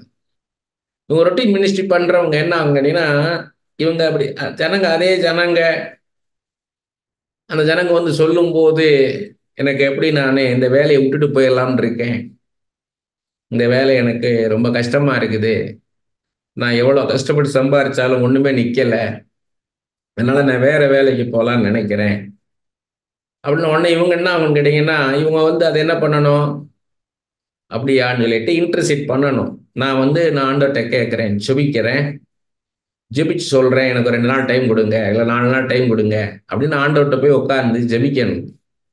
ஆண்டவரே இவங்க காரியம் என்னப்பா? அப்ப வேதத்தை வச்சு ஆண்டவர் பேசுவார். ரூத்து காரியம் நமக்கு தெரியும். அப்ப ரூத்தை நல்லா தெரிஞ்சிருந்தா சொல்லுவாரு, இல்ல வாழ்க்கை முடிஞ்சு போச்சுன்னு நினைக்கிறாங்க, இனிமே தான் அவங்க வாழ்க்கை இருக்குன்னு சொல்லி ஒரு அற்புதமான ஒரு வாசலை திறப்பேன், அற்புதமாக ஒரு வாசலை திறப்பேன், அற்புதம் செய்வேன். இது எப்படி கிடைக்குது? ஆண்டவரோட உள்ள அந்த கம்யூனிகேஷன் இருந்துகிட்டே இருக்கணும். இவங்களை ஒரு தீர்க்கதரிசி ஆண்டவர் பயன்படுத்தாதனால இவங்களுக்கு ஒரு சோர்வு வந்துடுது. இருக்கிற மினிஸ்ட்ரியை பண்ணிட்டு போவோம், இப்படியே தொடர்ந்து இப்படியே பண்ணிட்டு போவோம்னு இவங்களுக்கு அந்த வாஞ்சை வராது. இவங்க வந்து போற வழியில மீட் பண்றவங்களையோ இல்ல ஒரு பொது இடத்துல யாராவது பார்த்தாவோ அவங்களுக்கு ஆண்டவரை பத்தி சொல்லணும் அப்படின்ற இந்த எண்ணம்லாம் வராது. பில்லி கிரகாம் பார்த்தீங்கன்னா மாஸ் இவாஞ்சலிசத்துல அவர் தான் நம்பர் 1 மாஸ் இவாஞ்சலிசத்துல. இது வரைக்கும் இன்னைக்கு தேதி வரை அவர் தான் அதிகமான ஆத்துமாக்களை ஆதாயப்படுத்தினது. ஆனா அவர் என்ன சொல்றாருன்னு கேட்டீங்கன்னா, என்னுடைய மாஸ் இவாஞ்சலிசத்துடைய சக்சஸ் அதோடைய சீக்ரெட் என்னன்னு கேட்டீங்கன்னா, நான் பண்ணின பர்சனல் இவாஞ்சலிசம்ன்றார். தனிப்பட்ட விதத்துல ஜனங்களை சந்திச்சிருக்கிறார். நீங்க தனிப்பட்ட விதத்துல அப்படி ஜனங்களை சந்திக்கும் போதுதான் உங்களுக்குள்ள இருக்கிற வரங்கள் அத்தனை செயல்பட ஆரம்பிக்கும். ஏன்னா அவங்களுக்கு ஏற்ற வார்த்தை ஆண்டவர் உங்களுக்கு கொடுப்பார். அவங்க புதுசா இருப்பாங்க, யாருன்னே தெரியாது, ஆண்டவரை பத்தி அறியாம இருப்பாங்க. ஆனா ஆண்டவர் இப்படி சொல்லு அவங்களுக்கு இப்படி சொல்லுன்னுவார். அவங்க வாழ்க்கையில கடந்த காலத்துல இப்படிலாம் நடந்தது, இப்படியெல்லாம் நடக்குது, இனிமேல் இப்படியெல்லாம் நடக்கும் சொல்லி பாஸ்ட் பிரசன்ட் ஃபியூச்சர்னு சொல்லுவாரு. அப்படி சொல்ல அவங்களுக்குள்ள என்ன ஆயிருன்னா, இது ஒரு மனுஷியோ யூகிச்சு பேச முடியாது, இது இயேசுதான் பேசுறான்றத அவங்களுக்கு தெரியும். அப்படி போல தன்னை வெளிப்படுத்துவார். அப்ப அந்த வாஞ்சை நமக்கு வேணும். நம்ம போறோம் வெளியில, யாருக்காவது உங்க பத்தி சொல்லணும், ஆண்டவரே உங்க பத்தி சொல்லணும், உங்க பத்தி சொல்லணுமாப்பான்னு. சமீபத்துல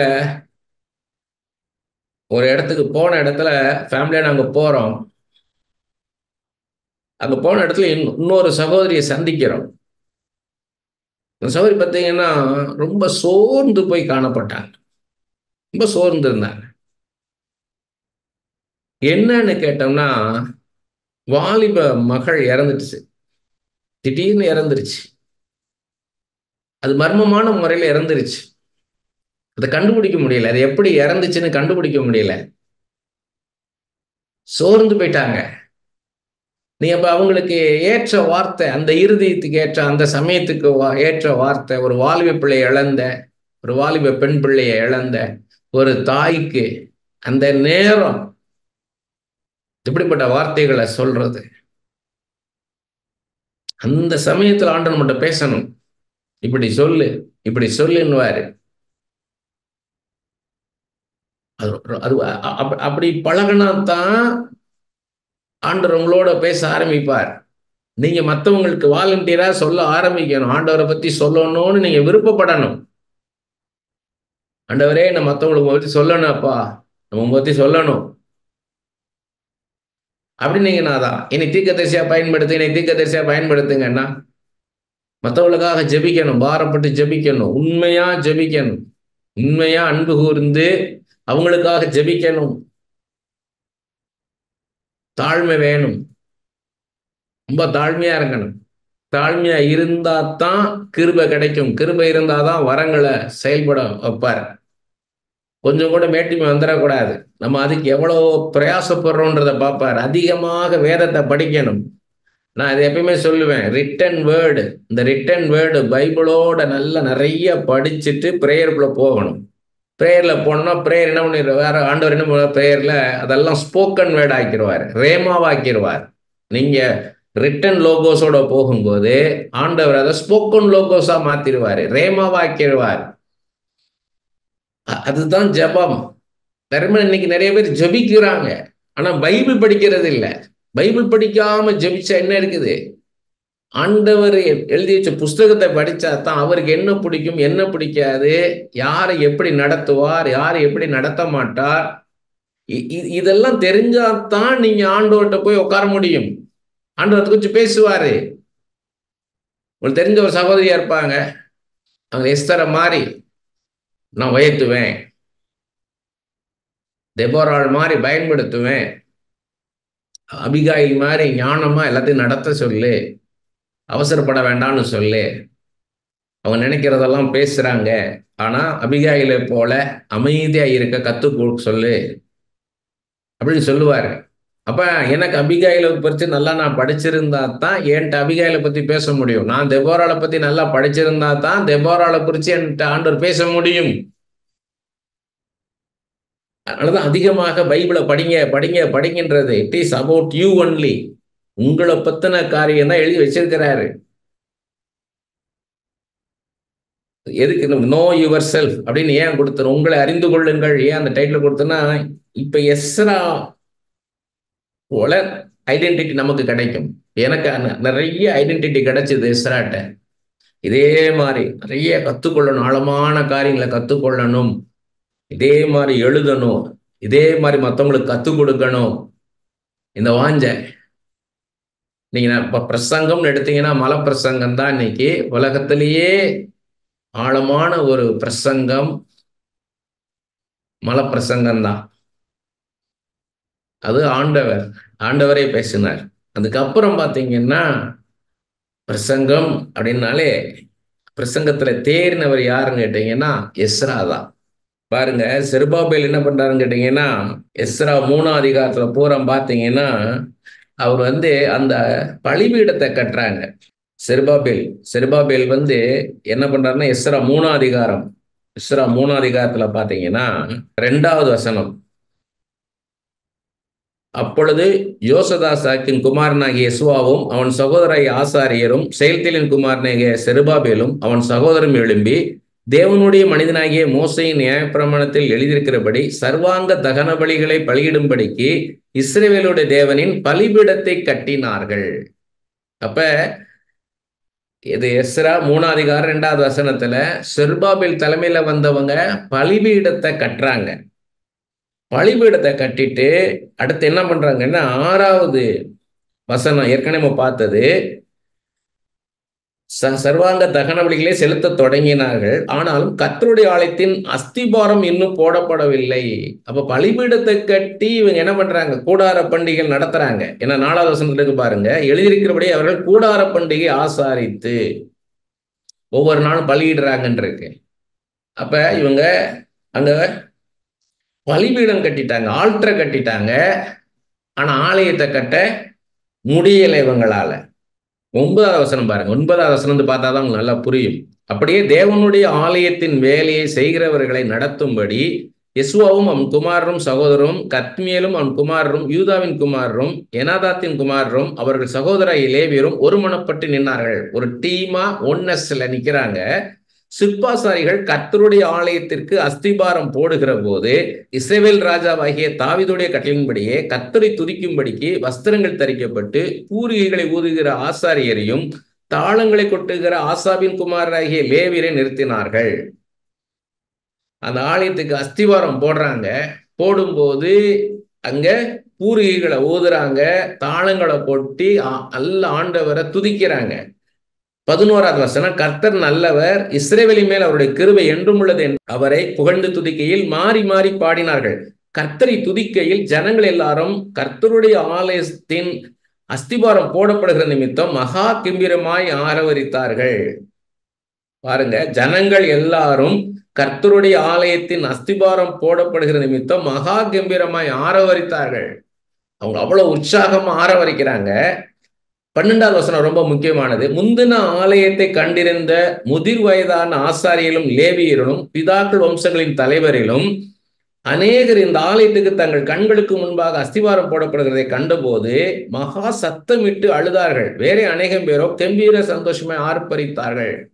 பாதி பேர் அழுகிறாங்க, பாதி பேர் சந்தோஷப்படுறாங்க.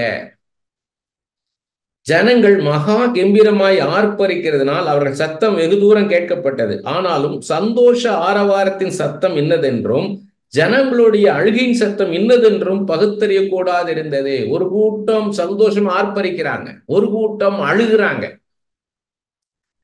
சந்தோஷமா ஆர்ப்பரிக்கிற கூட்டம் யாருன்னு கேட்டீங்கன்னா யங்கர் ஜெனரேஷன். அதுக்கு முந்தின ஜெனரேஷன் இது போல 50 வருஷத்துக்கு முன்னாடி தான் அதை இழிச்சு போட்டது அந்த ஆலயத்தை. அப்ப அந்த ஆலயத்தை சாலமன் கட்டின அந்த ஆலயம் அளவுக்கு இது பிரம்மாண்டமா இல்லை, இது பிரம்மாண்டமா இல்லை. இப்ப இவங்க அதை நினைச்சு அழுகுறாங்க. அப்படி ஒரு பிரம்மாண்டமா இருந்ததே ஒரு காலத்துல அப்படின்னு நினைச்சு இப்ப அப்படி போச்சே எல்லாம் நினைச்சு அழுகுறாங்க. சோ ஒரு கூட்டம் அழுது, ஒரு கூட்டம் சந்தோஷமா ஆர்ப்பரிக்கிறாங்க. இது இது எதுக்காக நம்ம இதை தெரிந்து கொள்ளணும்?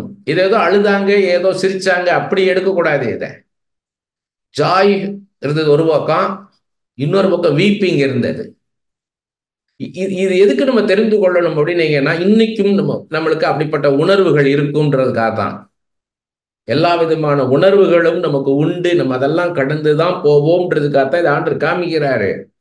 ஒரு ஒரு காலத்துல நல்லா இருந்திருக்கும், ஆனா இனி வரும் மகிமையான காலங்கள் இருக்குது. அந்த காலத்துல அப்படி இருக்கும், அந்த காலத்துல அப்படி இருக்குன்னு சொல்லிட்டு இருக்க முடியாது. இப்போ இனிமே வர காலங்கள் எப்படின்னா கட்டடங்கள் கிடையாது, பெரிய பெரிய கட்டடங்களை கட்டி பிரயோஜனம் கிடையாது. ஏன்னா உள்ளுக்குள்ள ஒவ்வொருத்தருடைய சரீரமும் ஆலயமாக மாறிடும். நாம தான் ஆலயம்.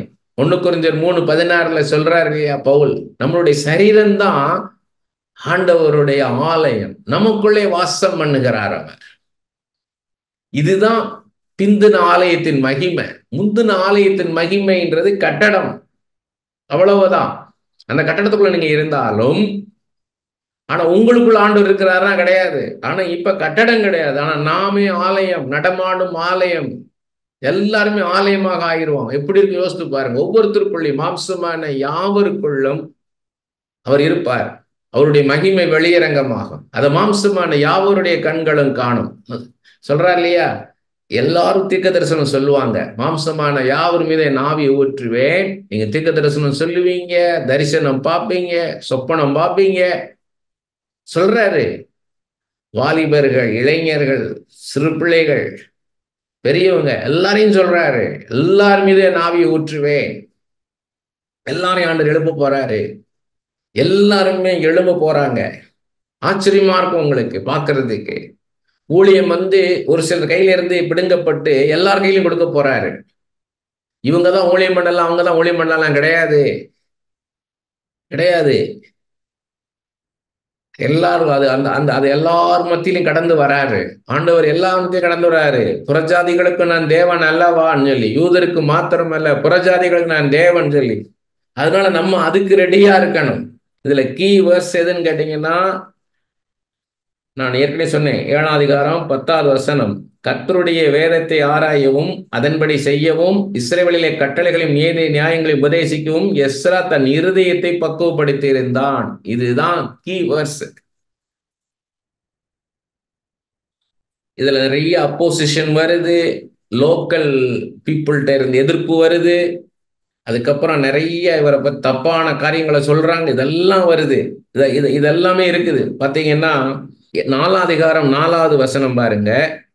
அதனால் அந்த தேசத்து ஜனங்கள் யூதா ஜனத்தின் கைகளை தளர பண்ணி கட்டாதபடிக்கு அவர்களை சங்கடப்படுத்தி, அப்படின்னா தடை பண்ணிட்டாங்க, வேலை தடை பண்ணிட்டானுங்க.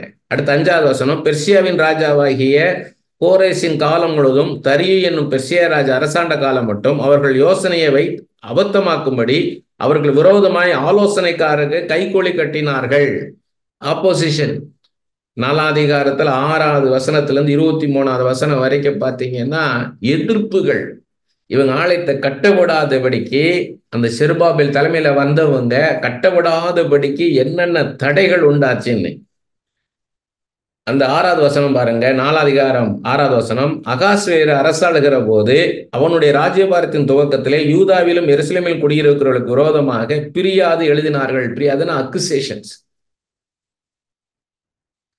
பிராதுனா குற்றப்படுத்தி எழுதுறது, தவறாக குற்றப்படுத்தி எழுதுறது. அப்படி போல என்ன பண்றாங்க, ராஜாவுக்கு குற்றப்படுத்தி இவங்களை குறித்து எழுதுறாங்க.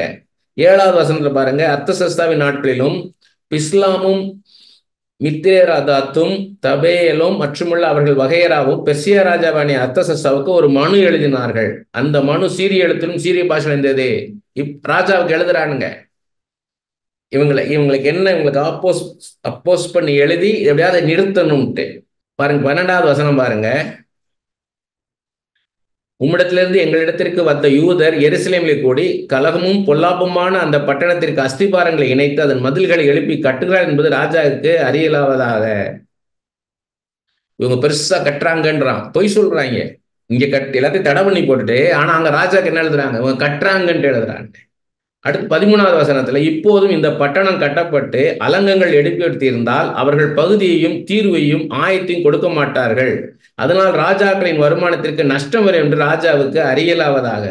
இதெல்லாம் கட்டிட்டாங்கன்னா அவங்களுக்கு டாக்ஸ் எல்லாம் கட்ட மாட்டாங்க, இவனுக்கு எதுவும் வரியெல்லாம் கட்ட மாட்டானுங்க, இவனுங்க இண்டிபெண்ட் ஆயிடுவாங்க, உங்களுக்கு கீழே இருக்க மாட்டானுங்கன்னு எழுதுறாங்க.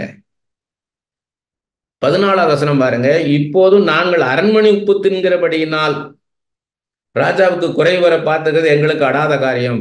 உம்முடைய உப்பு தின்றோம், நாங்க உங்க உப்பு தின்றதுனால நாங்க நன்றியோடு கூட எல்லாம் சொல்றோம்னு எழுதுறானுங்க. 15, உம்முடைய பிதாக்களின் நடபடி புஸ்தகங்களில் சோதித்து பார்க்க உத்தரவாக வேண்டும். அப்பொழுது இந்த பட்டணம் கலகமும் ராஜாக்களுக்கும் சீமைகளுக்கும் நஷ்டமும் உண்டாக்குகிற பட்டணம் என்றும் பூர்வகாலம் முதல் கலாதி உள்ளதாயிருந்தபடியினால் இந்த பட்டணம் பால் கடிக்கப்பட்டது என்றும் அந்த நடவடிக்கை புஸ்தகம் கண்டறியலாம். ஹிஸ்டரி புக்கெல்லாம் எடுத்து பாருங்க, இதை பத்தி எழுதியிருக்கும்ன்றானுங்க. ஆனா அங்கதான் மாற்றானுங்க. இவனுங்க என்ன நினைக்கிறானுங்கன்னா, இதெல்லாம் எங்க ராஜா எங்க கண்டடிக்க போறாருன்ட்டு. இதெல்லாம் கிடையாது, இவங்களுக்கு இதெல்லாம் செய்யறதெல்லாம் தப்பு, இவங்களுக்கு சொந்தமான இடம் கிடையாது இது அப்படின்னு எழுதுறானுங்க. இது நீங்க சரித்திர புஸ்தகத்தை பாருங்க ராஜாவே, உங்களுக்கு தெரியும் எழுதுறாங்க.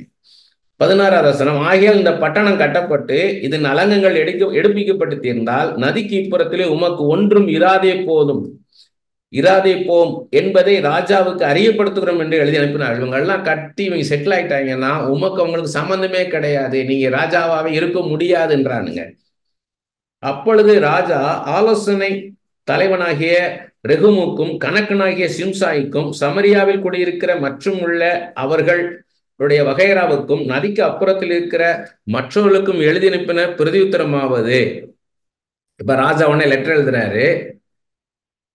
அதுல 21வது வசனம் பாருங்க, இப்பொழுதும் நம்மிடத்திலிருந்து மறு உத்தரவு பிறக்கும் வரையும் அந்த மனிதர் அந்த பட்டணத்தை கட்டாமல் நிறுத்தி விடும்படி கட்டிடுங்கள். ராஜா உடனே நிறுத்துங்கன்ற, அந்த ஆலயத்தை கட்ட விடாதீங்க என்று.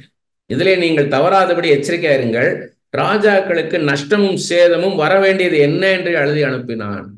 ஏன் நமக்கு நஷ்டம் வரணும், இந்த ஆலயத்தை கட்ட விடான்றான். 23வது வசனத்தை கடைசியில் பாருங்க, பலவந்தத்தோடும் கட்டாயத்தோடும் அவர்களை வேலை செய்யாதபடிக்கு நிறுத்தி போட்டார்கள். அப்பொழுது எருசலேமில் உள்ள தேவனுடைய ஆலயத்தின் வேலை தடைபட்டது. 10 வருஷம் தடை பண்ணிட்டானுங்க. இது எவ்வளவு வருஷம்னா 10 வருஷம்.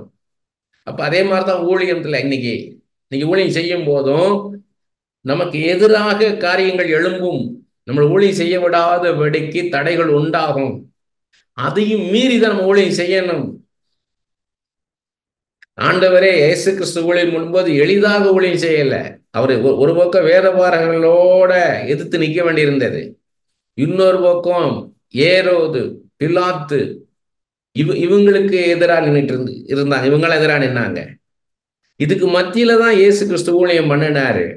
அப்படி லகுவா ஊழியம் செஞ்சிட முடியாது. ஏன்னா கடின இருதயம் உள்ள ஜனங்க, வணங்கா கழுத்து உள்ள ஜனங்கள் மத்தியில ஊழியம் செய்யறோம், கஷ்டப்பட்டு தான் ஊழியம் செய்யணும்.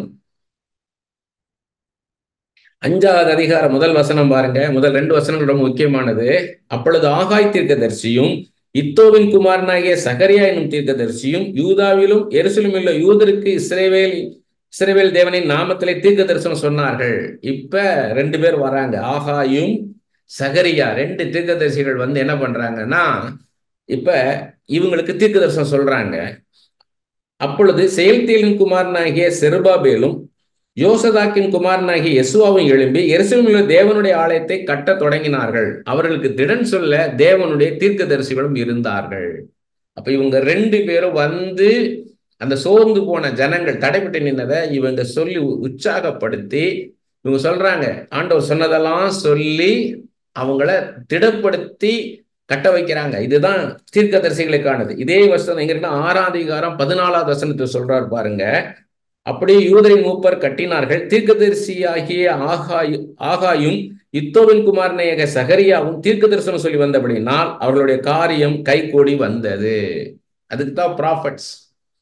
ப்ராஃபட்ஸ்னா ஏதோ ஒரு தனி மனுஷனுக்கு ஏதோ எதிர்காலத்தை சொல்றது, வருங்காரியங்களை சொல்றது, அப்படி அது மட்டும் இல்லை. ஒரு ஒரு ஒரு தேசத்தையே எழுப்பி கட்டுறதுதான் தீர்க்க தரிசன ஊழியம். ராஜாக்களுக்கு தீர்க்க தரிசனம் சொல்லி நடத்தினாங்க. மோசே, யோசேப்பு, தானியேல், எலியா, எலிசா, ஏசாயா, எரேமியா, அவங்க எல்லாம் பார்த்தீங்கன்னா ராஜாக்களுக்கு தீர்க்க தரிசனம் சொன்னாங்க. ஒரு தேசத்தை ஆளுகிறவனுக்கு தீர்க்க தரிசனம் சொல்லி எழுப்புனாங்க. இவங்க எப்படிங்கன்னா ஜனங்களை எழுப்புறாங்க. தீர்க்கதரிசிகள் ஜனங்களை எழுப்புறாங்க. ஆண்டவருக்காக எழும்புங்க, ஆண்டவங்களோட இருக்கிறாரு. அப்ப நம்ம அந்த ஊழியத்தை செய்யணும். நம்ம ஒரு எலியா, ஒரு பெரிய தீர்க்கதரிசி எலியா, வைராக்கியம் உள்ள தீர்க்கதரிசி, சோர்ந்து போயிட்டாரு. சோர்ந்து போயிட்டு என்ன ஆயிடுச்சு? போதும் கர்த்தாவே, போதும், என் ஆத்மாவை எடுத்து போடும்ட்டார். ஒரு இயேசுபேலை பார்த்து பயந்து. அப்ப அந்த எலியாவை தூக்கி நிறுத்த ஒரு தேவ தூதன் ஆண்டவர் கொண்டு வந்தார். எலியா ஊழி செய்யறதுன்ற அவர் சாதாரண காரியம் இல்லை, ஒரு லேசான காரியம் கிடையாது. எலியா ஒரு வைராக்கியமான விசுவாசத்துல நல்ல உறுதியாய் இருக்கிற ஒரு தீர்க்கதரிசி.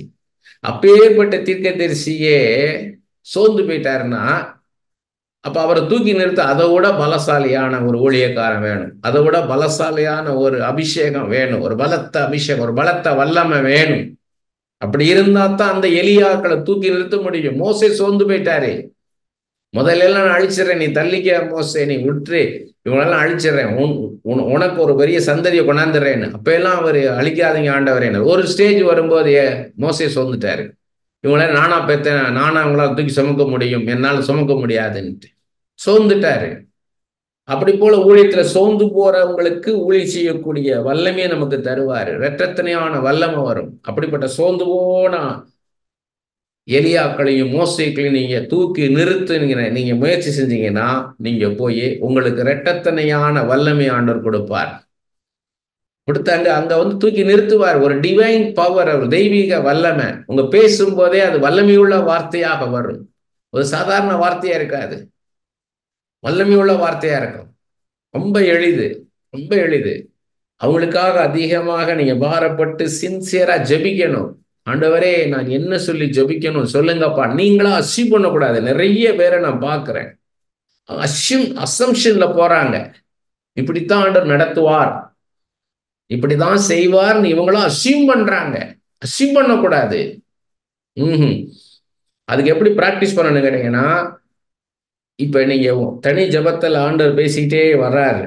குடும்பமா ஜெபிக்கிறீங்க, ஜெபிக்கும் போது கணவனோ மனைவி மூலமோ ஆண்டவர் பேசுறாரு குடும்பத்துக்கு, பிள்ளைகளோட ஜெபிக்கும் போது, அப்ப நீங்க சொல்லிக்கிட்டே வரீங்க, ஆண்டவர் இப்படி சொல்றாரு, இப்படி சொல்றாருன்னு சொல்லி. அது வரும்போதே ஒரு விஷயத்த சொல்லி அது போய்கிட்டு இருக்கும் போதே இன்னொரு விஷயத்த கிராஸ் பண்ற மாதிரி வரும். இன்னொரு விஷயமும் அதோட சேர்த்து பேரலா சொல்லுவார். உடனே என்ன அப்படின்னா, அதை அப்புறம் சொல்லிக்கலாம் நினைக்க கூடாது, அதை உடனே சொல்லணும். நிறைய பேர் வீட்டுக்கு ஜெபம் பண்ண வருவாங்க.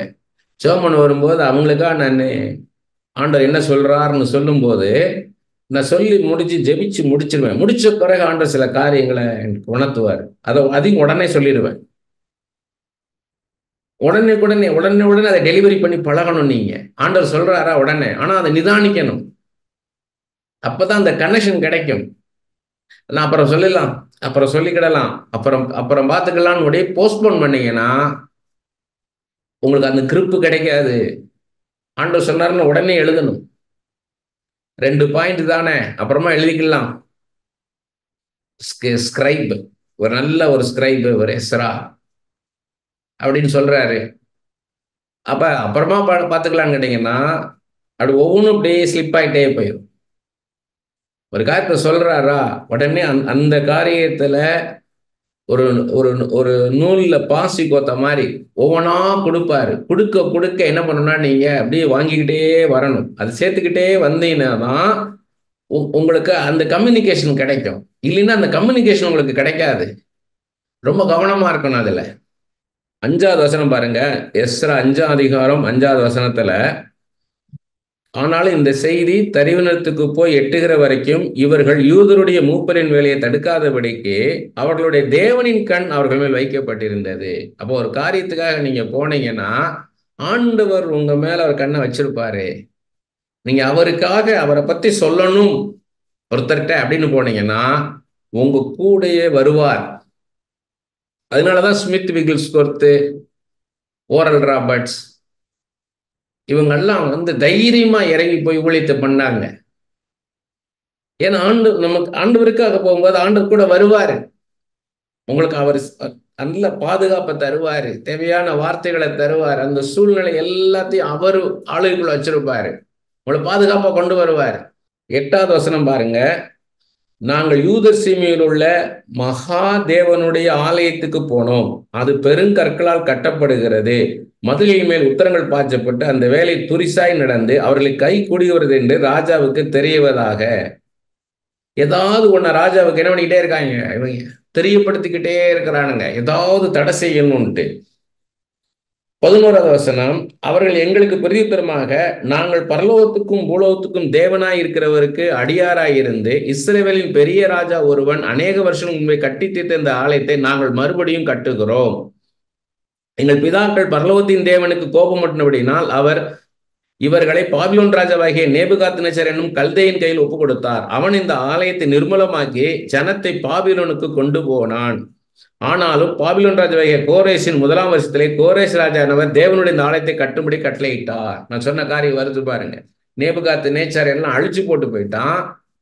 ஆனா அந்த பாபிலோனை பிடிச்ச பெர்சியா தேசத்து ராஜா கோரேஸ் என்ன பண்றான், இவன் அந்த ஆலயத்தை கட்ட வரான். இடிச்சு போட்டதை எரிச்சு போட்டதை கட்டுறதுக்காக. அப்ப இன்னைக்கு அப்படிதான் நடக்குது. இன்னைக்கு நிறைய வெளிநாட்டுல இருக்கிற நிறைய ஆலயங்கள் பார்த்தீங்கன்னா ஜனங்கள் இல்லாம இருக்குன்னு ஒரு ஸ்டேஜ்ல சொன்னாங்க. அதுக்கப்புறம் பாத்தீங்கன்னா அந்த ஆலயங்கள் எல்லாம் விற்கப்பட்டுருச்சு. விற்கப்பட்டு புறஜாதியர் கையில போயிருச்சு. புறஜாதியார் அவர்களுடைய தெய்வங்களை அந்த ஆலயத்துல வச்சு வணங்குறாங்கன்ற போட்டோஸ் எல்லாம் வர ஆரம்பிச்சிருச்சு. எவ்வளவு பரிதாபமானது பாருங்க. பரிதாபமான காரியம். ஆண்டவரை தேடுறத நிர்விசாரமாயிட்டாங்க. ரொம்ப அது பரிதாபமான விஷயம். எதுக்கு ஆண்டவரை தேடணும்? ஆண்டவருக்கு நமக்கும் என்ன சம்பந்தம்? என் வாழ்க்கையில் ஆண்டவருடைய பங்கு என்னன்றதெல்லாம் மறந்து போயிட்டாங்க. இப்போ அவங்களுக்கு கத்துக் கொடுக்கறதுக்கு ஆள் வேணும்.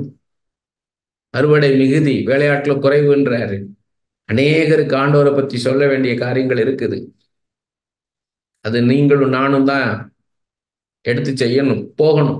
அதிகாரம் 14வது வசனம் படிக்கிறேன். நேபுகாத்நேச்சார் எருசலேமில் இருந்து தேவாலயத்தின் எடுத்து பாபிலோன் கோயிலில் கொண்டு போய் வைத்திருந்த தேவனுடைய ஆலயத்தின் பொன் வெள்ளி பனிமுட்டுகளையும் ராஜாவாகிய கோரேஸ் பாபிலோன் கோவிலில் இருந்து எடுத்து அவர்கள் தேசாதிபதினா கவர்னர் நியமித்த செஸ்பாத்சார் என்னும் நாமமுள்ளவனிடத்தில் அவைகளை ஒப்புவித்து. இந்த செஸ்பாத்சாரன் யாருன்னு கேட்டீங்கன்னா அதான் செருபாபேல். செருபாபேல தான் இன்னொரு பேர்ல எழுதியிருக்குது. அப்ப இது 1ஆம் அதிகாரத்திலே வரும். பாத்தீங்கன்னா 8வது வசனத்துல வரும். அவைகளை பெர்சியாவின் ராஜாவாகிய கோரேஸ் பொக்கிஷக்காரனாகிய மித்திரதாத்தின் கையினால் எடுக்க செய்து யூதாவின் அதிபதியாக சேஸ்பாத்சாரிடத்தில் எண்ணி கொடுத்தான். இவர் தான் லீடர். செருபாபேல் தான் லீடர். இவர்கிட்ட தான் எல்லாத்தையும் கொடுக்கறான். இதுல ரொம்ப இன்ட்ரெஸ்டிங்கான காரியம் என்னன்னு கேட்டீங்கன்னா, ஆண்டவர் இந்த கோரேஸ் ராஜாவை எழுப்புறார். இது பார்த்தீங்கன்னா 2 நாளாகமம் 36ஆம் அதிகாரம் 22வது வசனம்.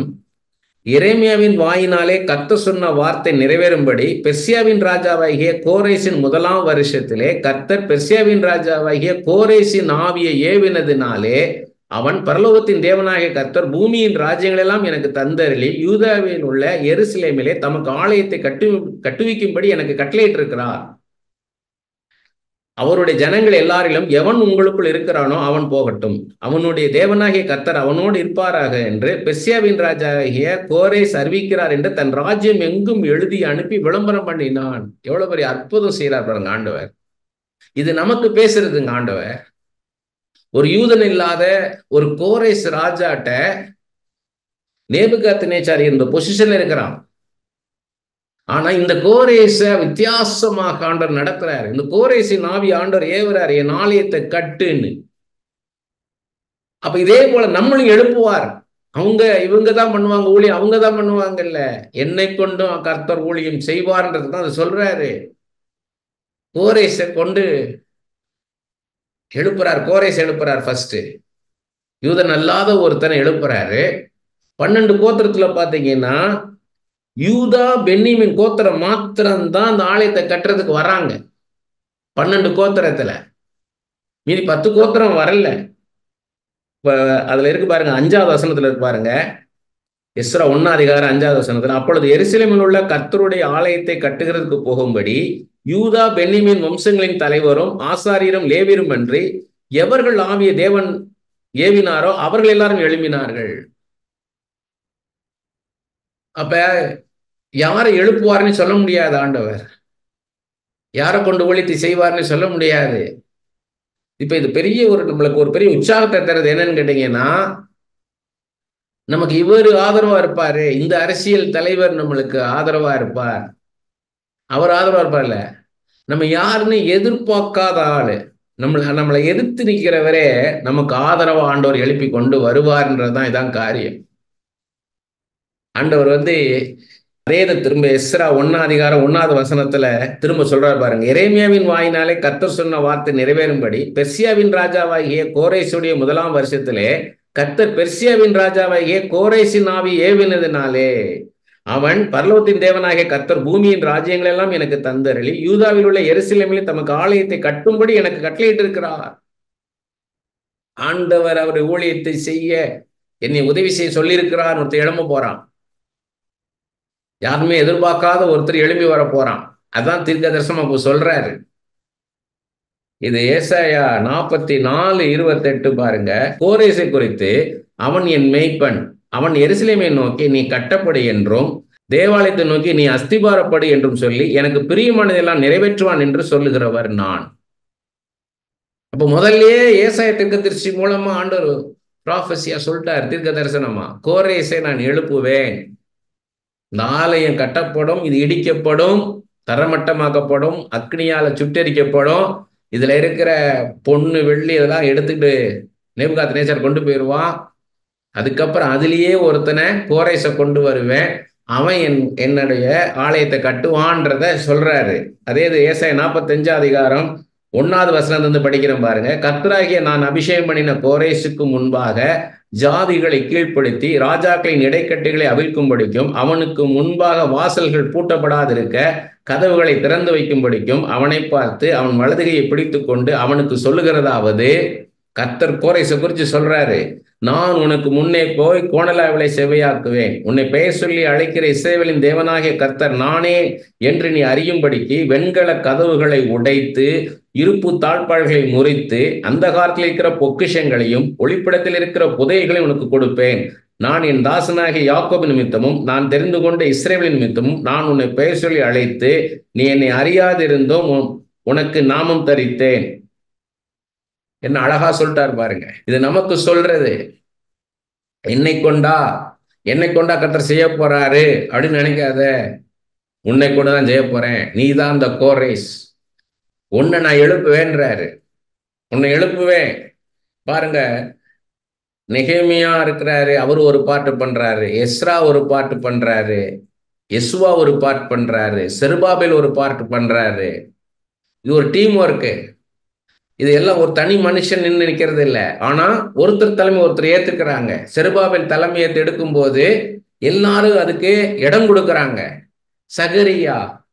சகரியா வர்றார், தீர்க்க தரிசன பாட்டு அவர் பண்றாரு. ஆகாய் அவர் ஒரு தீர்க்க தரிசன பாட்டு அவர் பண்றாரு. இதுல முக்கியமான கவனிக்க வேண்டியது என்னன்னு கேட்டீங்கன்னா, ஒரு அந்த கோரேஸ் ராஜா என்ன பண்றாருன்னா, இவங்களுக்கு பொருட்கள் எல்லாம் கொடுக்கிறாரு, மேலும் பணம் கொடுக்கிறாரு, இவங்களுக்கு பாதுகாப்பு கொடுக்கிறாரு, தேவாலயத்து பொருட்களெல்லாம் எடுத்து கொடுக்கிறாரு, என்னெல்லாம் பண்றாரு பாருங்க. அடுத்து இந்த மாதிரி பண்ணதில்ல எத்தனை பேர் எழும்புனான்னு கேட்டீங்கன்னா, தானியேல் எழும்புனாரு. எஸ்தர் எழும்புனாங்க, முர்தெகாய் எழும்புனாரு. இவங்களும் அந்த காலகட்டத்தில் எழும்பினவங்க, இந்த மாதிரி அடிமையா இருந்து வந்தவங்க. இவங்கெல்லாம் ஒரு ப்ராமினன்ட் பொசிஷனுக்கு வந்தாங்க. சாதாரண ஆட்கள் இல்லை. தானியேல் வந்து ராஜாக்களுக்கெல்லாம் ஆலோசனைக்காரனாக வந்துட்டாரு. அதே மாதிரி எஸ்தர் வந்து ராஜாத்தியே வந்துட்டாங்க. எஸ்தருடைய காலம் எங்க இருக்குன்னு கேட்டீங்கன்னா, இந்த எஸ்ரா புஸ்தகத்துக்குள்ளதான் இருக்குது. 6ஆம் அதிகாரமும் 7ஆம் அதிகாரத்துக்கு நடுவுல 60 வருஷம் போயிருச்சு. எஸ்ரா 6ஆம் அதிகாரம் எங்க முடியுதோ அடுத்து 60 வருஷத்துக்கு அப்புறம் தான் 7ஆம் அதிகாரம் ஆரம்பிக்குது. அந்த 60 வருஷத்துலதான் எஸ்தருடைய காரியங்கள்லாம் நடக்குது. எஸ்ரா வயசானவர். ஏன்னா இந்த செருபாபேல் காலம் எதனா 6ஆம் அதிகாரத்தோட முடியுது. செருபாபேலுக்கு அப்புறம் தான் இந்த எஸ்தருடைய காரியம் நடக்குது. இந்த ஸ்டோரி ஆஃப் எஸ்தர் எங்க நடக்குதுன்னா 6ஆம் அதிகாரத்துக்கும் 7ஆம் அதிகாரத்துக்கும் நடுவுல தான் நடக்குது. அதுல முக்கியமான காரியம் என்ன சொல்றாங்க கேட்டீங்கன்னா, நம்மள ஆண்டவர் ஆசீர்வதிப்பார், கண்டிப்பா உங்க தேவைகளை சந்திப்பார், அதோட நின்றக்கூடாது. நீ என்னுடைய என்னுடைய ராஜ்யத்தை நீ கட்ட எனக்கு உதவி செய்யன்னு கேட்கிறார் ஆண்டவர். சொல்றாரு, we must not let our comfort, security or material possessions prevent us from doing what God wants. ஆண்டவருக்கு தேவையை சந்திக்கிறதுக்கு நாம இதெல்லாம் தடையாயிடக்கூடாது, செல்ஃப் சஃபிஷியன்ட் ஆயிடக்கூடாது. நம்முடைய சித்தத்தை செய்யறதை காட்டிலும் ஆண்டவருடைய சித்தத்தை செய்யணும்னு நம்ம இறங்கி வரணும். நம்ம கஷ்டத்தை பார்த்துட்டு இருக்க கூடாது. நம்ம ஆண்டவருடைய தேவை என்ன? இன்னைக்கு அநேகர் ஆண்டவர் அறியாம இருக்கிறாங்க. அழிந்து போகிற அந்த ஆத்மாக்களை குறிச்ச பாரம் வேணும். Major changes on the inside as God works on our attitudes, beliefs and desires. These inner changes lead to faithful actions. நமக்குள்ள இருக்கிற அந்த வாஞ்ச தாகம், இதுல தான் ஆண்டவருடைய மினிஸ்ட்ரி ஸ்டார்ட் ஆகும். நமக்குள்ள அந்த தாகம் வேணும். சாலமோன் ஆலயத்தை கட்டுறதுக்கு 7 வருஷம் கட்டினார் சாலமோன். செருபாபேல் ஆலயத்தை கட்டுறதுக்கு 4 வருஷம் ஆச்சு. ஆனா அவ்வளவு பெரிய ஆலயத்தை கட்டலை இவர். சாலமோன் கட்டின மாதிரி பிரம்மாண்டமான ஆலயத்தை கட்டலை. ஏன்னா மனுஷர்களுக்குள்ள வாசம் செய்யணும்ன்றதுக்காகத்தான் அதை சிம்பாலிக்கா காமிக்கிறாரு. இவங்க வந்து டிஸ்கரேஜ் பண்ணும்போது என்ன நடக்குதுன்னு கேட்டீங்கன்னா, discouragement eats away at our மோட்டிவேஷன்றது.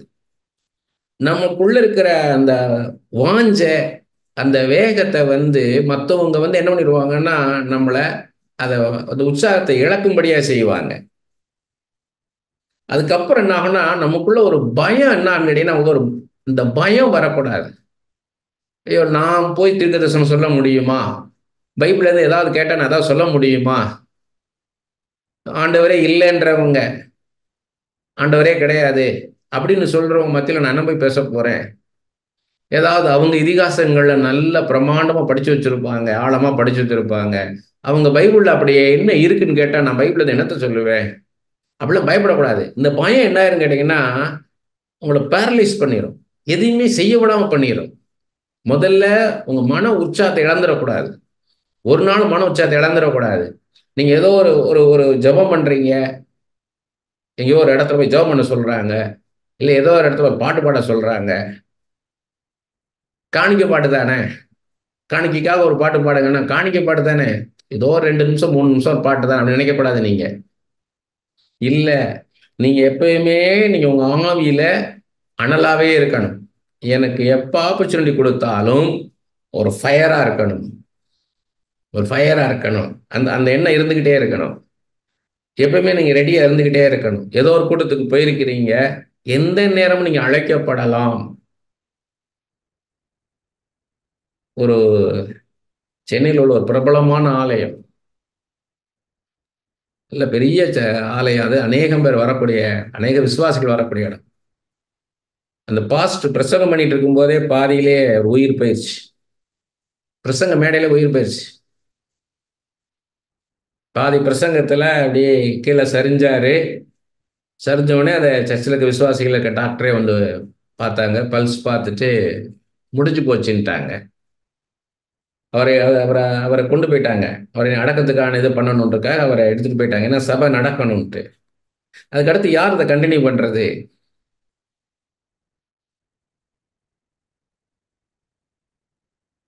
நீங்க அதுக்கு ஆயத்தமா இருக்கணும். எல்லாமே இப்படி நடக்கும்னு நினைக்காதீங்க.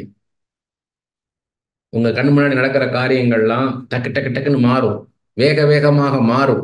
நீங்க கண்ணு முன்னாடி இருக்கிற காரியங்கள்லாம் வேக வேகமாக மாறும். உங்களுக்கு அது ஆச்சரியமா இருக்கும். காட்சிகள் மாறிடும். ஜனங்கள்ல மாறிடுவாங்க. ஆண்டவர் செயல்படுவார். அப்ப நீங்க ரெடியா இருக்கணும் அதுக்கு. அங்க போய் நின்னு அந்த ஊழியத்தை செய்யறதுக்கு நீங்க ஆயத்தமா இருக்கணும். அப்ப அதுக்கு என்ன பண்ணா,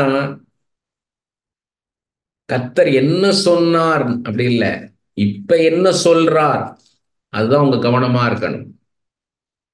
கர்த்தர் என்ன சொன்னார், கர்த்தர் என்ன சொன்னார்னு சொல்லிட்டு கூடாது. கர்த்தர் இப்ப என்ன சொல்றார், அதை சொல்றதுக்கு நீங்க ஆயத்தமா இருக்கணும். எப்பவும் ஆயத்தமா இருக்கணும். இது வரைக்கும் செருபாபேல தான் நம்ம பார்த்திருக்கிறோம். எஸ்ரா அது இனிமேதான் ஆரம்பிக்குது. பாத்தீங்கன்னா 7ஆம் அதிகாரத்துல இருந்தான் எஸ்ரா ஆரம்பிக்குது. இந்த வர்த்தமானங்கள் 7ஆம் அதிகாரம் 1வது வசனத்தில் படிக்கிறேன். இந்த வர்த்தமானங்களுக்கு பின்பு செரேயாவின் குமாரனாகிய எஸ்ரா பெர்சியாவின் ராஜாவாகிய அர்த்தசஷ்டா அரசாளுகிற காலத்திலே பாபிலோனிலிருந்து வந்தான். இந்த செராயா அசரியாவின் குமாரன், அவன் இல்கியான் குமாரன், இவன் சன்னோமின் குமாரன், இவன் சாதோக்கின் குமாரன், இவன் அகிதுப்பின் குமாரன். இப்படியே வந்து கடைசியில 5வது வசனத்துல பாருங்க, இவன் பிரதான ஆசாரியனான ஆரோனின் குமாரன். ஆரோனின் வம்சத்துல வந்தவர் தான் அந்த எஸ்ரான்றதுக்கு இவ்வளவு சொல்லிட்டு வராங்க. இவன் தேர்ன வேதபாரகனா இருந்தான்றது நம்ம இந்த ஆரம்பத்திலேயே பார்த்துட்டோம். 6வது வசனம், அதுக்கப்புறம் 10வது வசனம், 11வது வசனத்துல பார்த்தோம். எஸ்ரா வந்து தேர்ந்த வேதபாரகன்ட்டு. அதான் ரொம்ப முக்கியம். ஆனா இந்த அர்த்தசஷ்டா வந்து அந்த லெட்டர் கொடுக்கும்போது என்ன சொன்னான்றது உங்களுக்கு தெரியணும். 25வது வசனம் பாருங்க. எஸ்ரா 7ஆம் அதிகாரம் 25வது வசனம். பின்னும் நதிக்கு அப்புறத்திலிருந்து உன் தேவனுடைய நியாயப்பிரமாணங்களை அறிந்த சகல ஜனங்களையும் நியாய விசாரிக்கத்தக்க துரைகளையும் நியாயாதிபதிகளையும் எஸ்ராவாகிய நீ உன்னில் உள்ள உன் தேவனுடைய ஞானத்தின்படியே ஏற்படுத்துவாயாக. அந்த பிரமாணங்களை அறியாதவர்களுக்கு அவைகள் உபதேசம் கடவாய். யார் யாரை லீடரா வைக்கணுமோ நீ லீடரா வை அப்படின்னு சொல்லல. அது மாத்திரம் இல்ல, நீ வையே. அது எப்படின்னா, எஸ்ராவாகிய நீ உன்னிலுள்ள உன் தேவனுடைய ஞானத்தின்படி ஏற்படுத்துவாயே. அவர் ராஜா எப்படி பார்க்கிறாரு பாருங்க. அர்த்தசாஸ்திர ராஜா எஸ்ராவை எப்படி பார்க்கிறாருன்னா, தேவனுடைய ஞானம் உனக்குள்ள இருக்குன்னு. அது சொல்லும் போது என்ன ஞாபகம் வருது உங்களுக்கு? பார்வோன் யோசேப்பா பார்த்தார். உன் தேவனுடைய ஆவி உனக்குள்ள இருக்குது. அதேதான் தானியேலை பார்த்தாங்க. உன் தேவனுடைய ஆவி ஞானம், உன் தேவனுடைய ஞானம், விசேஷித்த ஞானம் உனக்குள்ள இருக்குன்னு சொல்லி நேபுகாத்து நேச்சார் பார்த்தான், பெல்ஷாத்சார் பார்த்தார், தரியு ராஜா பார்த்தாங்க. இதெல்லாம் நமக்கு சொல்றது. இது ஆண்டவர் நமக்கு அவருடைய ஞானத்தை தருவார். அவருடைய ஞானத்தை தந்து நம்மளை நடத்துவார். 7ஆம் அதிகாரம் 6வது வசனத்துல கடைசியில பாருங்க, அவனுடைய தேவனாகிய கர்த்தருடைய கரம் அவன் மேல் இருந்ததினால் அவன் கேட்டலே ராஜா அவன் கொடுத்தான். ஆண்டவருடைய கரம் அவன் மேல இருந்ததுனால ராஜா எஸ்ரா கேட்ட எல்லாத்தையும் கொடுத்தாருன்னு இருக்குது. ராஜாவுக்கு அவ்வளவு க்ளோஸா இருக்கிறாரு. ஆனா எஸ்ரா வந்து கிளம்பும் போது அவருக்கு பாதுகாப்பு தேவை. அந்த பாதுகாப்புக்கு அவர் வந்து ராஜாட்ட போய் கேட்கணும். அதை குறித்து சொல்றாரு பாருங்க. அப்பொழுது நாங்கள் ஏன்னா எங்க எதிர்ப்புகள் ஜாஸ்தி இருக்குது. அப்பொழுது நாங்கள் எங்கள் தேவனுக்கு முன்பாக எங்களை தாழ்த்துகிறதற்கும் எங்களுக்காகவும் எங்கள் பிள்ளைகளுக்காகவும் எங்கள் சகல பொருள்களுக்காகவும் செவ்வியான வழியை தேடுகிறதுக்கும் நான் அங்கே அந்த அகவா நதி அண்டையிலே உபவாசத்தை கூறினேன். உடனே ஆண்டவரை தேடுறாரு, ஃபாஸ்ட் பண்றாரு. வழியிலே சத்துருவை விலக்கி எங்களுக்கு துணை செய்யும்படிக்கு நான் ராஜாவினிடத்தில் சேவகரையும் குதிரை வீரரையும் கேட்க வெட்கப்பட்டிருந்தேன். ராஜாட்ட போய் கேட்க வெக்கமா இருக்குன்றாரு. எனக்கு குதிரை வீரரை கொடுங்க, எனக்கு சேவகரை கொடுங்க, சோல்ஜர்ஸ் எல்லாம் எனக்கு பாதுகாப்பு கொடுங்க அப்படின்னு சொல்லி கேட்கறதுக்கு நான் வெக்கப்பட்டேன்றாரு. எங்கள் தேவனுடைய கரம் தம்மை தேடுகிற எல்லார் மேலும் அவர்களுக்கு நன்மையாக இருக்கிறது என்றும் அவருடைய வல்லமையும் அவருடைய கோபமும் அவரை விட்டு விலகுவர்கள் எல்லாருமேலும் இருக்கிறது என்றும் நாங்கள் ராஜாவுக்கு சொல்லியிருந்தோம். ஆண்டவர் எங்களோட இருக்கிறார் அப்படின்னு ராஜாட்ட சொல்லியிருந்ததுனால இப்போ போய் ராஜாட்ட கேட்டா உங்க உங்க ஆண்டவர் உங்களுக்கு உதவி செய்ய மாட்டாரான்னு கேட்பாரே. எப்படி பாருங்க, யோசிக்கிறார் பாருங்க. ஒரு மனுஷன்கிட்ட போய் உதவி கேட்கறதுக்கு யோசிக்கிறாரு ராஜாட்ட. ஏன்னா ஆண்டவர் இருக்கிறாரு என் கூடன்னு சொல்லியிருக்கிறேன். இப்ப அவன் திருப்பி கேட்டா ஆண்டவர் இல்லையா அப்படின்னு கேட்பானேன்னு சொல்லி வெக்கப்படுறாரு. க்ளோஸா இருக்க ராஜாட்டையே இவர் போய் பேசுறது வெக்கப்படுறாரு கேட்கறதுக்கு. இது ஆண்டவர் ஆண்டவருடைய மகிமைக்கு குறைவானதுன்னு. அதுக்கு என்ன பண்றாரு பாத்தீங்கன்னா 23வது வசனம், அப்படியே நாங்கள் உபவாசம் பண்ணி எங்கள் தேவனிடத்தில் இதை தேடினோம், எங்கள் விண்ணப்பத்தை கேட்டறினார். ஆண்டவர் அந்த ப்ரொடெக்ஷனை கொடுத்தாரு. நாங்க ஃபாஸ்ட் பண்ணி, இதுதான் நமக்கு சொல்றது. நீங்க அவர் பொசிஷன்ல இருக்காருங்க, பெரிய ஹை பொசிஷன்ல இருக்கிறாரு, அவர் உதவி செய்வார்னு போனீங்கன்னா உங்க விசுவாசம் ஆண்டவர் மேல இல்ல. அப்ப நீங்க ஃபாஸ்ட் பண்ணுங்க.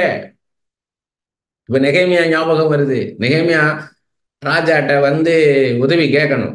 அவ என்ன பண்றாரு, முதல்ல ஜெபம் பண்றாரு ஆண்டவர்கிட்ட ஜெபம் பண்ணும்போது ஆண்டவர் அந்த ராஜாட்ட பேசுறாரு. அந்த ராஜா வாலண்டியரா கேட்கிறாரு, நீ சோகமா இருக்கிய, என்ன சோகம் என்னன்னு கேட்டு அது செய்யறாரு.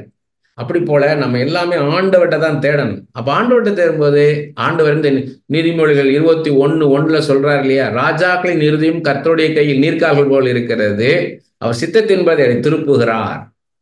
வாய்க்கால திருப்புற மாதிரி, தண்ணியை திருப்புற மாதிரி அவரு ராஜாக்களை நமக்கு நேரா திருப்புவார். நம்ம அப்ப ஆண்டவர்கிட்ட தான் நம்ம கேட்கணும்ன்றத சொல்றாரு. 31வது வசனம் பாருங்க, 8ஆம் அதிகாரம் 31வது வசனம். நாங்கள் எருசலேமுக்கு போக 1ஆம் மாதம் 12ஆம் தேதியிலே அகவா நதியை விட்டு பயணம் புறப்பட்டோம். எங்கள் தேவனுடைய கரம் எங்கள் மேல் இருந்து வழியிலே சத்துருவின் கைக்கும் பதிவிருந்தவர்கள் கைக்கும் எங்களை தப்புவித்தது. கர்த்தர் எங்களை பாதுகாத்தார் என்றார். அப்ப நம்ம ஜெபிக்கும் போது ஆண்டவன் காரியங்களை வாய்க்க செய்வார். நம்ம மனுஷனை நம்பி இருக்கக்கூடாது. 9ஆம் அதிகாரம் 1வது வசனத்தில் இவைகள் செய்து முடிந்த பின்பு, 9ஆம் அதிகாரம் 1வது வசனம் படிக்கிறேன், அப்பதான் 2வது வசனம் ஃபாலோ பண்ண முடியும். இவைகள் செய்து முடிந்த பின்பு பிரபுக்களின் இடத்தில் சேர்ந்து இஸ்ரவேல் ஜனங்களும் ஆசாரியரும் லேவியரும் ஆகியவர்கள் கானானியர், ஏத்தியர், பெரிசியர், எபூசியர், அம்மோனியர், மோவாபியர், எகிப்தியர், அம்மோரியர் என்னும் இந்த தேசத்தின் ஜனங்களுக்கும் அவர்களுடைய அருவருப்புகளுக்கும் விலை இருக்கவில்லை. புறஜாதியோட கலந்துட்டாங்கன்றாங்க. எப்படி என்றால் அவர்களுடைய குமாரத்திகளே தங்களுக்கும் தங்கள் குமாரருக்கும் பெண்களை கொண்டார்கள். இப்படியே பரிசுத்த வித்து தேசங்களின் ஜனங்களோட கலந்து போயிற்று.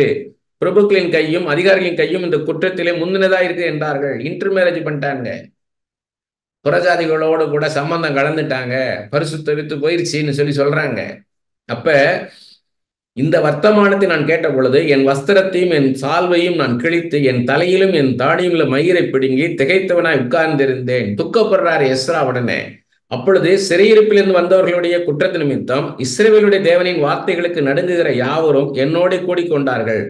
நானும் அந்திப்பலி செலுத்தப்படும் மட்டும் திகைத்தவனாய் உட்கார்ந்து கொண்டிருந்தேன், திகைச்சு போய் உட்கார்ந்திருந்தேன்றாரு. அந்திப்பலி நேரத்திலே நான் துக்கத்தோடு எழுந்து கிழித்து கொண்ட வஸ்திரத்தோடும் சால்வையோடும் முழங்கால் படியிட்டு என் கைகளை என் தேவனாகிய கர்த்தருக்கு நேராக விரித்து, என் தேவனே, நான் என் முகத்தை என் தேவனாகிய உமக்கு முன்பாக ஏறெடுக்க வெட்கி கலங்குகிறேன். எங்கள் அக்கிரமங்களை எங்கள் தலைக்கு மேலாக பெருகிற்று, எங்கள் குற்றம் வானபரியந்தம் வளர்ந்து போயிற்று. இப்ப ஜனங்களுக்காக மன்றாடுறார். இப்ப நெகேமியா எப்படி ஆண்டவர்கிட்ட மன்றாடினாரோ, எப்படி ஃபாஸ்டிங் இருந்து பிரே பண்ணாரோ, அதே போல எஸ்ரா தேசத்துக்காக பாரப்பட்டு உபவாசம் பண்ணி ஜெபிக்கிறாரு. 15வது வசனம் பாருங்க, 9ஆம் அதிகாரம் 15வது வசனம். இஸ்ரவேலின் தேவனாகிய கர்த்தாவே, நீ நீதி உள்ளவர் ஆகையால் இந்நாளில் இருக்கிறது போல நாங்கள் தப்பி மீந்திருக்கிறோம்.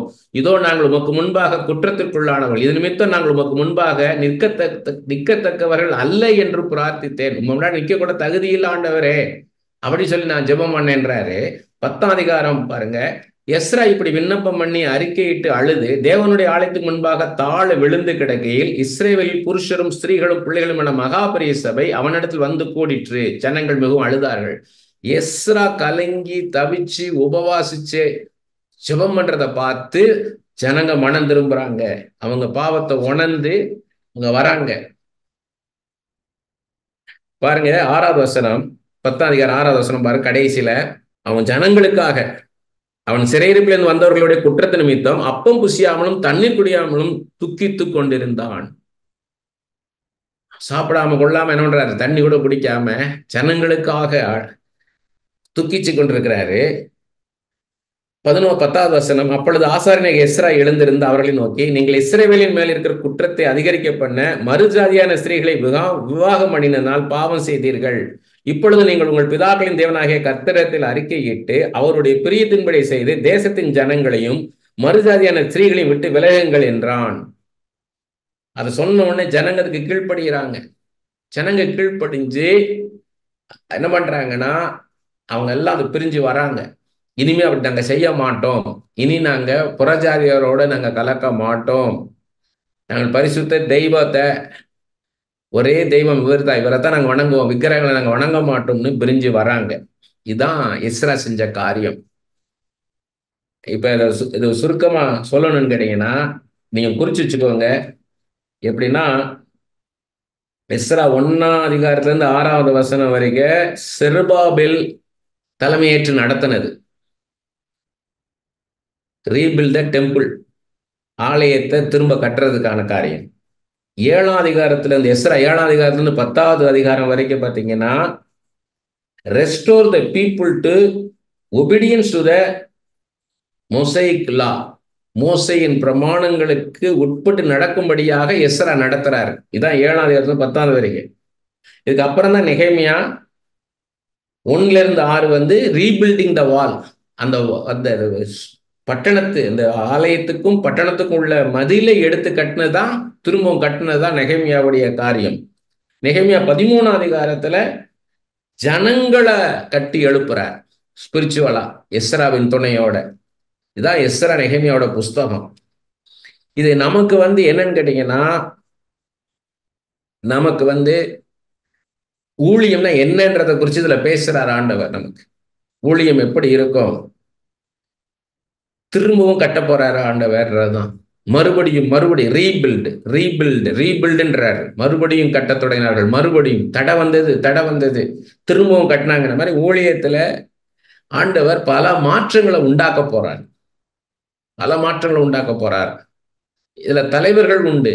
செருபாபேல் மாதிரி தலைவர்கள் இருப்பாங்க, கோரேஸ் மாதிரி ராஜாக்கள் இருப்பாங்க. அதனாலதான் சொல்ல வர்றாரு, எஸ்ராவை போல டீச் பண்றவங்க இருப்பாங்க, ஆகாய் சகரியா மாதிரி தீர்க்கதரிசிகள் இருப்பாங்க, நெகேமியா மாதிரி நல்ல அட்மினிஸ்ட்ரேட்டர்ஸ் இருப்பாங்க, யெசுவா மாதிரி நல்ல லீடர்ஸ் இருப்பாங்க. இதெல்லாம் சேர்ந்துதான் நடக்க போகுது. இப்படி ஒரு பெரிய டீம் ஆண்டவர் உருவாக்கி வச்சிருக்கிறாரு. அந்த டீம் இப்ப வெளியே கொண்டாட போறாரு. ஒரு பெரிய ராஜ்யம், அவருடைய ராஜ்யம் மிக பெரிதாக கட்டப்பட போகுது. அது இந்த எஸ்ரால பாக்குறோம் இல்லையா, அந்த பிரம்மாண்டமா இல்லையே, அப்படிலாம் பிரம்மாண்டமா இருந்ததே, இது என்ன அற்பமா இருக்குன்னு நிறைய ஜனங்க அழுகுறாங்க. அப்படி போல இருக்கும். இது என்ன அற்பமானவங்க ஊழியம் பண்றாங்கன்ற மாதிரி இருக்கும். ஆனா ஆண்டவருடைய மகிமை வெளிப்படும், அற்புதங்கள் நடக்கும், அடையாளங்கள் நடக்கும், அதிசயங்கள் நடக்கும். ஆண்டவர் எவ்வளவு பெரிய தெய்வம்ன்றத அவருடைய மகிமை வெளியரங்கமாகும். அந்த மாம்சமான யாவருடைய கண்களும் காணும். ஒவ்வொருத்தருக்குள்ளேயும் ஆண்டவர் வந்துருவாருங்க. நீங்க யாருன்னு நினைக்க முடியாது. அந்த ஆட்கள்லாம் எழும்பி வருவாங்க, அவங்கெல்லாம் ரட்சிக்கப்படுவாங்க, இயேசுவே தெய்வம்னு வருவாங்க. இதெல்லாம் பார்க்க போறோம் நம்ம. இதுதான் எஸ்ராவுடைய காரியம்.